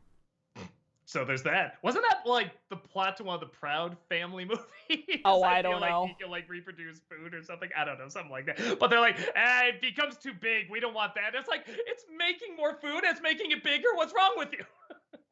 KP Kruk, thank you so much for the 1,000 bits. We appreciate that. Thank you. A new trailer came out recently on YouTube for an Irish film called Blackbird. It's directed by and starring the Lord of the Dance himself, Michael Flatley, in his acting debut. It has been in development for a long time and it's being released in Europe in September. Not sure when it'll be released in the US. I'm curious to see how he transitions from dance to acting. I Same. thought I saw like a little.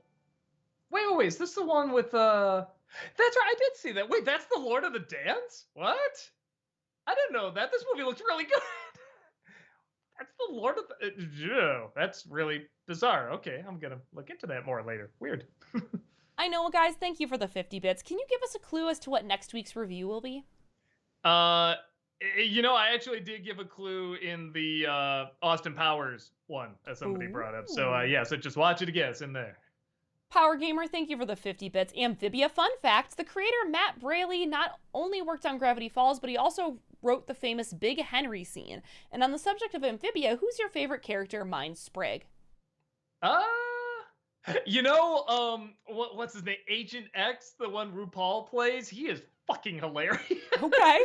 And he only comes in the last season. He's like the most flamboyant. Like he has like a pink suit and like pink lipstick and these, fabulous glasses and stuff. And but he's really full of himself and nothing ever goes his way. He has like the little sneakers with like the wheels on them. And he rolls around everywhere and he's just obsessed with catching the frogs in this. And I can't explain it. He is just so funny. And RuPaul's usually very funny anyway, but something about this performance specifically just really cracked me up. And this is already talking through a lot of funny characters already.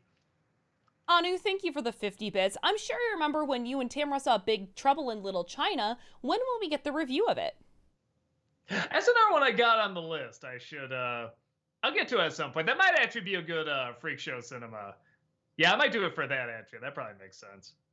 Orlando Garcia, thank you for the 100 bits. Doug, I saw that little Chaplin vid you uploaded on Facebook. So are both Chaplin and Buster more Odie than Garfield? Or is one slightly more Garfield? They're both Odie, man. You kind of nailed it. That's exactly what they're like. They're both kind of dumb in their own unique way, but they are both very, very dumb. The poor guy, but they're so sweet and they're so lovable and they're very playful and I love them to death. But yeah, we're anytime they're like just.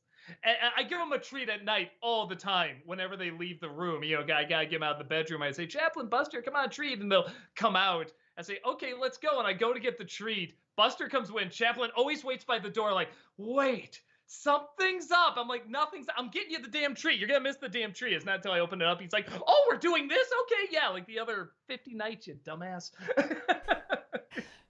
Cobberin, thank you for the 100 bits. I think Batman 2022 movie is probably a masterpiece of superhero movie because it blends in realism elements of Clockwork Orange and makes it work with source material. And I'm not normally a Batman fan, though. I feel Mike Matai could be a good Joker. For a second I thought you said Mike Matai because he was the Joker in James's video. I didn't think to a Clockwork Orange, honestly. This wasn't the first comparison I thought, but there is a Kubrick feel to it, definitely. I love the shit out of it. It's honestly more than the Marvel films. That got me like really excited for superhero films again. Like, oh yeah, man, there's a real variety you could do here. Sorry, like Johnny is cold. Buster and Chaplin, we're puppies. Lloyd, no, you're not. That's exactly what it is. Alex Loves Musicals, thank you again for the 100 bits specifying what was going on with John M. Chu not directing Lilo and Stitch. Oh, gotcha. LJH, thank you for the 50 bits. What's the worst movie ending to an otherwise great movie? Oh, man. I gotta watch it again because I only saw it once. A lot of people say, nah, there's problems even beyond that. But I remember into Star Trek Into Darkness, I was liking it fine until that terrible ending, and it just like really ruined everything. But Rob saw it again. He's like, nah, it's more than that, man. Watching it again, there's other problems. So as of now, I say that one. But maybe if I watch it again, I'll see more chinks in the armor. Kevin Lane, thank you for the 50 bits. It's another 2-sentence horror story. The news reported someone put lots of acid in the water supply. My son recently went to go take a shower. Oh, that's sad. Hopefully it's the drug acid, in which case he's just having a fun trip. Abnormal Gamer, thank you for the $2.37. Appreciate that. Hi, Doug. I've been watching you since your It 1990 review, and I want to say you're so fucking funny. Also, I want to know if you played The Legend of Zelda Breath of the Wild, because you have mentioned it a couple of times in your reviews. No, but Rob has. He tells me like what happened. Actually, Tamara always brings it up too. I'm playing it right now. Yeah, so there you go. I hear it's great, but yeah, I've seen other people play it and Rob play it and stuff. I haven't had a chance to really play it.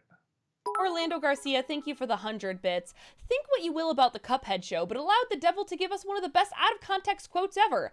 Take it off, and I'll give you $10. Okay, yeah, I didn't get that episode. Anu, thank you for the 50 bits. Just me, or do Robin from Stranger Things not look like a mix of Ethan Hawke and Uma Thurman? Could be weird if she is their daughter. And yes, she is! Oh! I was gonna look. I was like, "There's so many characters." I'm like, "Which one is that?" It's like, "Oh, okay." Now that you mention it, I do think I know what you're talking about. Kevin Lane, thank you for the 50 bits. What's the best short horror story that you've ever found on YouTube or Reddit? Oh man. I'm trying to think of one that really got me like, why? Like a good scare. Man, I can't think. I'm blanking.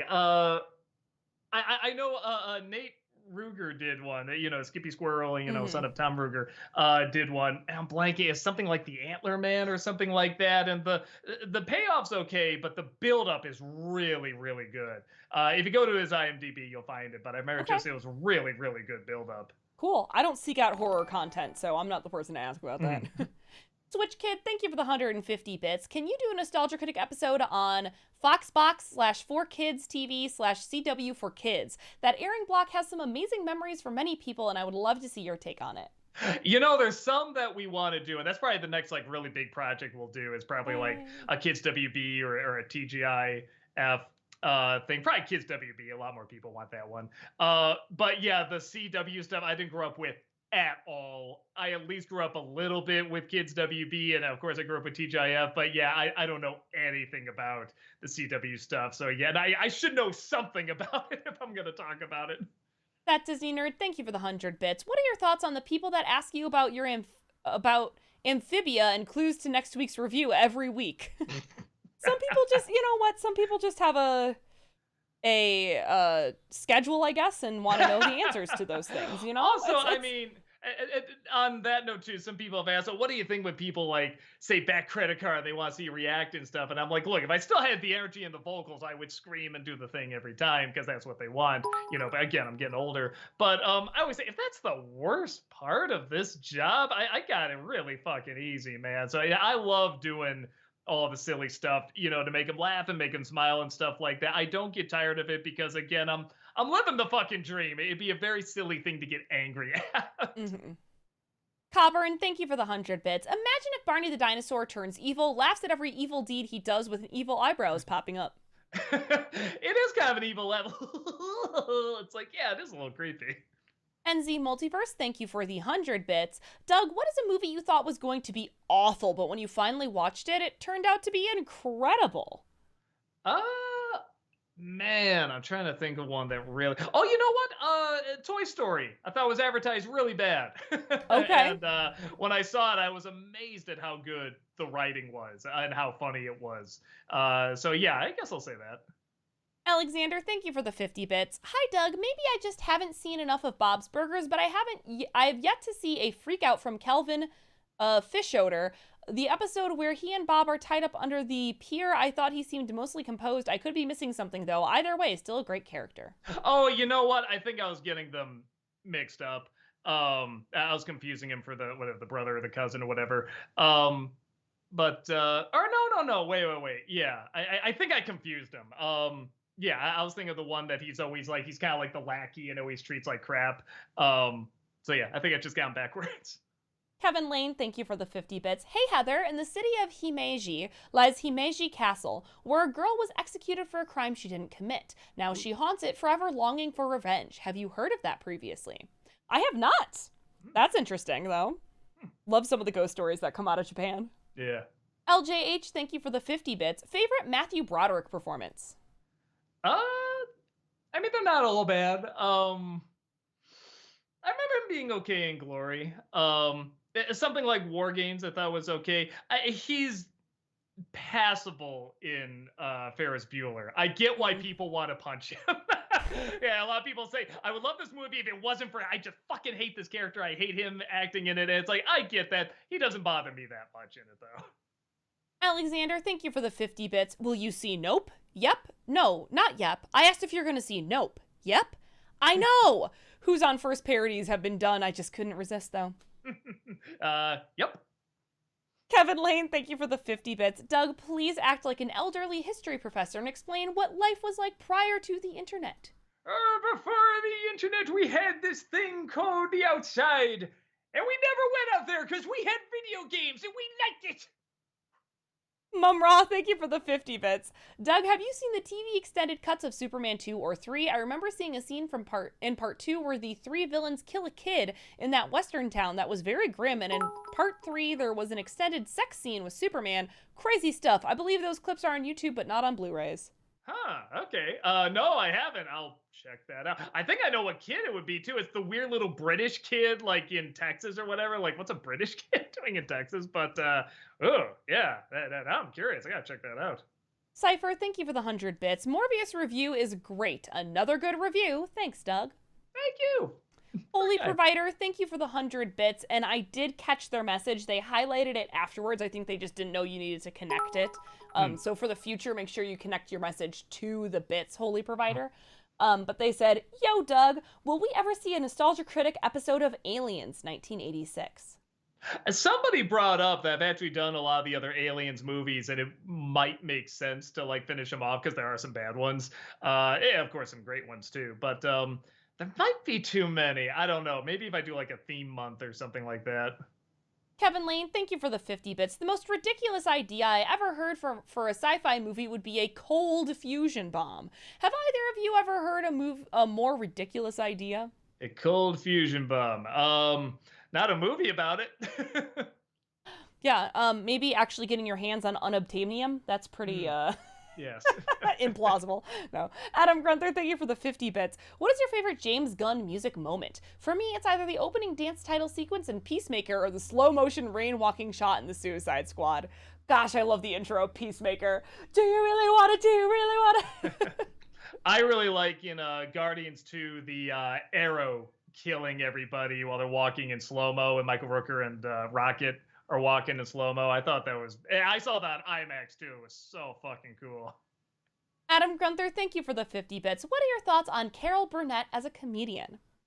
Love her. Oh, yeah, Amazing. I mean, classic. Yeah, not many notes. Pretty perfect. Daniel, thank you for the 100 bits. Hey, Doug, will you ever going to review my favorite movie of all time, Revenge of the Sith? Because that film has been getting more and more of a cult following each day.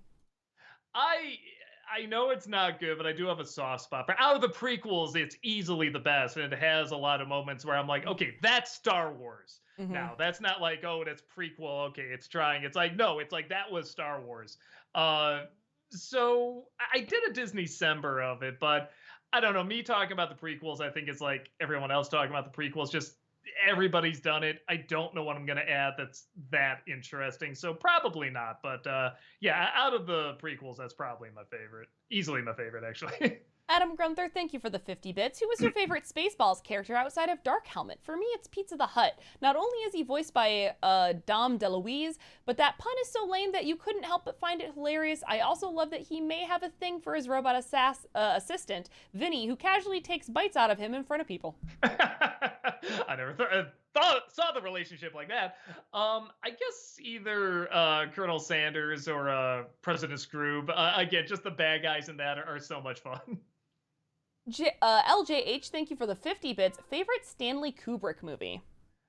Oh, yeah, Clockwork Orange. I was almost going to say Eyes Wide Shut, but I'm like, nah, it's still Clockwork Orange. I think that film's amazing. Just I saw it while I was pretty... I mean, not super young, I mean, like 13 or something, but it just the ideas it presented in terms of like choice and just making this guy so despicable, but then taking away all that choice. It just raised so many questions that just really challenged me a lot when I was younger. And I was like the perfect age to really ask them too. So yeah, that's a really phenomenal film to me. Anu, thank you for the 80 bits. Ever since I saw Us, I have cosplay as my other. No one noticed yet. So, if you want to do something similar, in Coraline, if you want to play the other you with like those big buttons. Yeah. I did one Halloween, so easy. You just take some spear gum, put it on top of these big buttons, put them like just under your eyebrows. They stick, and the little holes in the middle are so close you can see fine, and it Huh. freaks everybody out. It is the simplest costume, and it freaks everybody out, and you look so impressive. It's so funny. Adam Grunther, thank you for the 50 bits. Is it me, or does the plot of Bob's Burgers movie seem eerily similar to to the two-parter where Felix tries to kill Bob and his brother and blow up the wharf? When you think about it, it's really hard to escape. Yeah, like I said, I wasn't a huge fan of the plot. Like I said, they had to be bigger or smaller, but again, I dug the characters, so I didn't mind too much. Adam Grunther, thank you for the 50 bits. What is your favorite Mel Brooks movie besides Spaceballs? Um, Probably Young Frankenstein. But I mean, seeing Paws of Fury again did make me, go back and remember how great Blazing Saddles is. And I just love that there's a Nickelodeon movie with Richard Pryor's name on it. That just really makes me laugh. Yeah. Honest Reviewer, thank you for the 50 bits. I'm surprised you haven't done old versus new on 80s horror films, seeing how a good chunk of them are produced by your favorite Got Milk commercial director, Michael Bay. I mean, the originals are usually better, but I haven't done old versus new in a while, honestly. That's another one where it's just like, I don't know, I just haven't had the passion to do them. But I don't know, maybe one will pop up where I want to do them again. Daniel, thank you for the 100 bits. Hey, Doug, were you ever going to review the SpongeBob movie? That film still holds up. Maybe. It's weird because somebody asked if I seen it, and it's like I can't remember. I just know for sure I saw the climax, which was one of the funniest things I ever saw. With was it them fighting on David Hasselhoff? that was so funny. But I don't remember if I saw the rest of the movie. So maybe at some point I will. Cool. And we have caught up on the bit messages. Nice. So, all right. It is your time to shine, highlighted message. It is your time to shine. It is your time to highlight. Yes. Matt Gamer says, what movies make you cry every time you watch it? Mine is Field of Dreams. Fearless, the ending of that.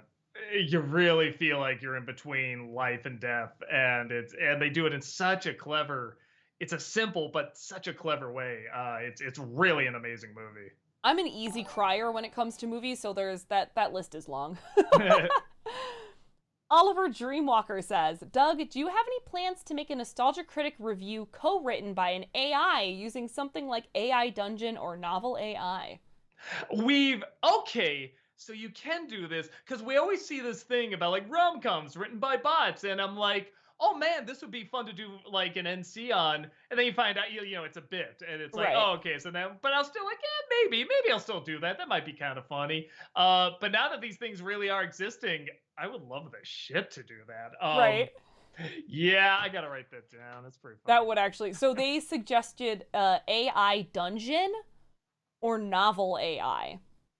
Or Novel AI. Okay. So you may want to look into those and see how they work. Yeah, because I mean, it was going to be fun writing it, like a bot, but it's like, oh, it's so much funnier if there's actually a thing that does that. So now knowing there is one, fuck yeah. I'm just going to say now, fuck yeah. I don't even know what I'm going to do, but I'm going to do it. It's going to be great. Sorry. Had water go down the wrong pipe. Ooh, I hate that. Lord R. Wolfen says, I just realized that if Doug did an episode of Kids WB, he has to talk about Pokemon anime, so I think it might be better to just get it out of the way. Just watch the first five episodes. I mean, I've seen like a little bit, not much. I don't know if I've ever seen like a full episode, but enough to know what it's about and get the general gist of it. Yeah, I mean, Kids WB, we definitely bring in the group on there, bring in Walter, Heather, and everybody. Because yeah, I mean, I know at least half of that I'm not gonna know about. Macbeth says, hey Doug, another Q&A, you mentioned the Gnome Mobile, and you can see the real one in person at a car museum 1 hour south of Grand Rapids, Michigan. They also have the original oversized movie set of the back seat. No shit. Okay. Every time, because we go to Grand Rapids so many times for this con, and we are going again, I think November. I think we're going there. I think so, yeah. And we always want to look around, and we never have a chance. I don't know. Maybe I'll go like a day early this time to look around, because it does sound like there's a lot of cool stuff down there. Alexander, thank you for the 50 bits. You've got guts, kid. Too bad I gotta rip him out of ya. Doubt anyone was expecting a line like that to be in the SpongeBob movie. Don't get me wrong, though, that's what makes it awesome. Yeah, I should watch the whole thing again to see it. It's probably worth review. I know enough about SpongeBob. I feel like I could talk about that. Post Mordo says, best David Fincher movie. Also, what are your thoughts going forward to MCU Phase 4? We brought it up a little bit before. I'm hoping it's like we're in a transitional period to kind of like do more crossover stuff. I feel like that's like their big hook right now is the crossover stuff, and I think it's a good idea, honestly, when you see how well like Spider-Man No Way Home did. But favorite David Fincher, probably Fight Club. I think that it gets more and more relevant, but also more and more dated at the same time. Yeah, that's another one I should do a video on. Jack C says, what would you do if you had 2 shows on your Disney-cember list that at one point had a crossover episode? Miss Marvel meets Obi-Wan. Again, every single time I see them advertised together, I'm like, they're both coming out today. This is so weird. I mean, I feel like they do that, don't they? I always see these little sideshows that's like, you know, Chippy, Amphibia, and DuckTales or something. So I feel like they kind of already do that. Daniel, thank you for the 100 bits. The Jimmy Neutron Boy Genius movie review at some point? Yeah, that's another one. I didn't see it, but I know it became like this huge hit, and I probably should talk about it. I don't even think I've seen the show, so yeah, I should probably give it a shot. Joey the Mac says, have you seen the new Zombies movie? No, that's another one I got on the list because I did do the other 2, and I'm like, all right, I should probably do this one too. Matt Gamer says, also that scene from Roger Rabbit. Also that scene from Roger Rabbit, absolutely. Sky Griff says, I hope this isn't a big ask, but it would mean so much if you kept the One Piece anime on your long-term metaphorical shelf.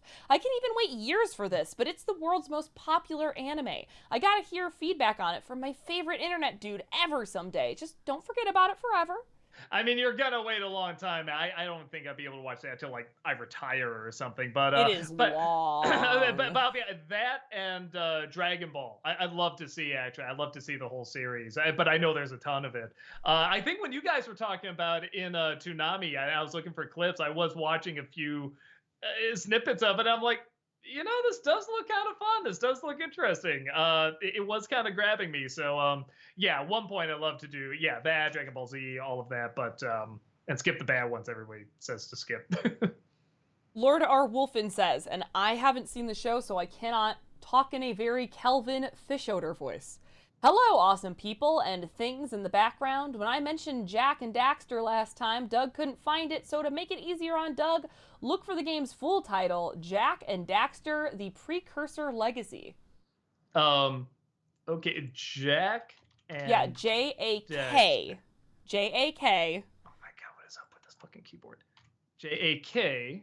And D-A-X-T-E-R. What are you doing, mouse? Oh no, mouse and keyboard said no thanks. Yeah, well now it's just fucking. Oh no, now you're right. Oh my god, this gets me so mad. Oh, okay, I do recognize these guys. Yeah, I remember seeing ads for them and stuff. I never played the games or anything, but I do remember seeing ads for them. The cat looked like fun. Okay, I know what you're talking about. LJH says least favorite Stanley Kubrick movie.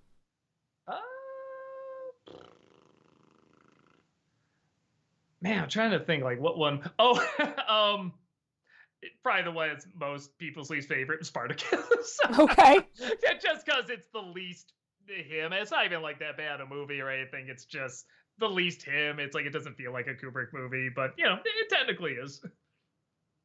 Funny Funson, not thank you, sorry. They just say, can you review Smosh the movie starring Ian Heckox and Anthony Padilla?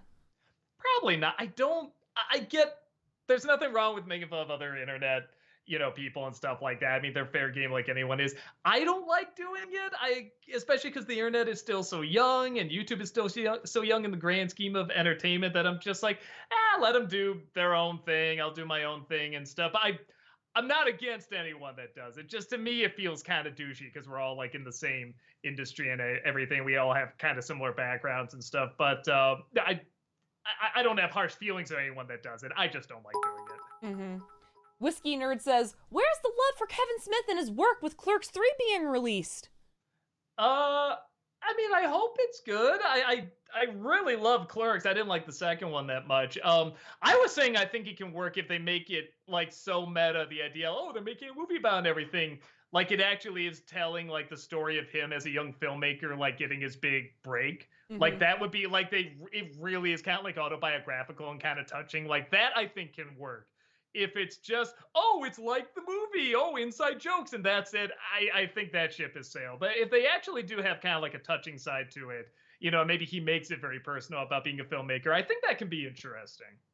Daniel, thank you for the 100 bits. What's a movie you thought was just okay, then you watched it years later and thought it was so great now?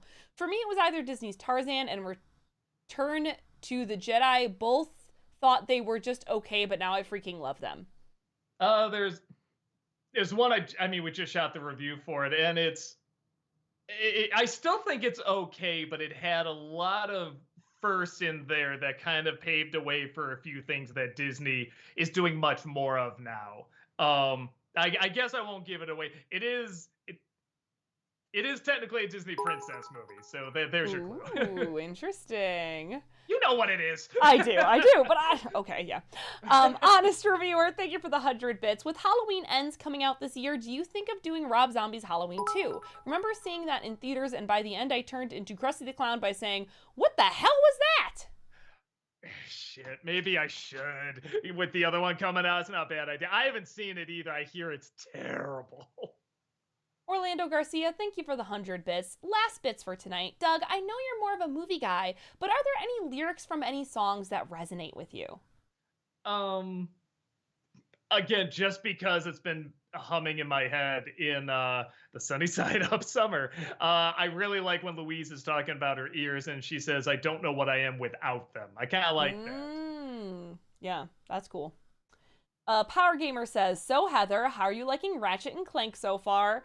I'm enjoying the heck out of it. I don't know what I thought that game was gonna be, but it's not what I thought it would be in the best way. Also, I love Clank. I would die for Clank. I love him so much. Everyone that's played him loves him. I never play him. I just hear everybody loves the hell out of him. Jack C says, have you seen any of Jon Stewart's new show? And if so, what do you think? No. I guess he's so funny and he's so great and profound that I feel like everyone's trying to imitate him. So to a point where now the real him, I'm like, I see enough of them. So I probably should give it a shot. But yeah, I always say it's the blessing and curse of Jon Stewart, because he really did kind of revolutionize how like most stand-up and comedy is done now. But there's a flip side to that coin too. Oliver Dreamwalker says, Doug, NC suggestion, Star Wars The Phantom Menace review, co-written by the AI. Fuck, that's good. Oh, that shit. Is kind of good. Oh, my God. Oh. You might have something there. It's pretty fucking good. It's pretty fucking good. Yeah. 3M Onion says, do your next NC episode parodying Taj.0, reviewing top 11 nostalgic YouTube fails. Is Taj.0? God, I haven't heard that name in forever. Right? I haven't heard that name in a long, long time. I probably, like I said, I forgot he was even around, so probably not, but I'll look him up again, because like I said, I haven't even heard of the guy in a while. Yeah. All right, and that brings us to 8 o'clock. So that brings us to the end of our stream. Thank you all so much for joining me here today. Sorry, I laughed because Abnormal Gamer, I take no offense to that. I got so many people telling me that I should cosplay Stormfront from The Boys when that season first came out. It was ridiculous. I understand, but I'm not going to cosplay a Nazi. It was one of those things where it's like, I bet I know the reason why she won't. Yep. And like, it is, I think I do have a resemblance to Aya Cash, like, who plays her. I think I can see it. I can see the Stormfrontness. Find another character she plays, maybe. Yes, right. Exactly. So I'm sorry, that caught me. I laughed. Yes. Anyway, thank you all so much for joining us here today. We super appreciate you being here. I don't think Tamara is streaming again tonight. Sorry, I was trying to check that and I can't find it. Oh yes, no personal streams. Okay. So we're not gonna raid Tamara. Thank you, Waveflow. Appreciate it. But tomorrow, hey, Tamara's gonna be here tomorrow playing Stray. I know a ton of people have been asking about it. And Tamara will be live tomorrow at 3 p.m. Central Time playing Stray. And then Doug's gonna be back Friday night. Malcolm's gonna be here Friday afternoon. Awesome Comics is gonna be happening Saturday morning. So, come on down. We'll be here hanging out 6 days a week. Always appreciate seeing you here. But hope you all have a wonderful evening, and we will see y'all later. Goodbye. Goodbye. Goodbye. Goodbye. Goodbye. Thank you. Goodbye. Goodbye.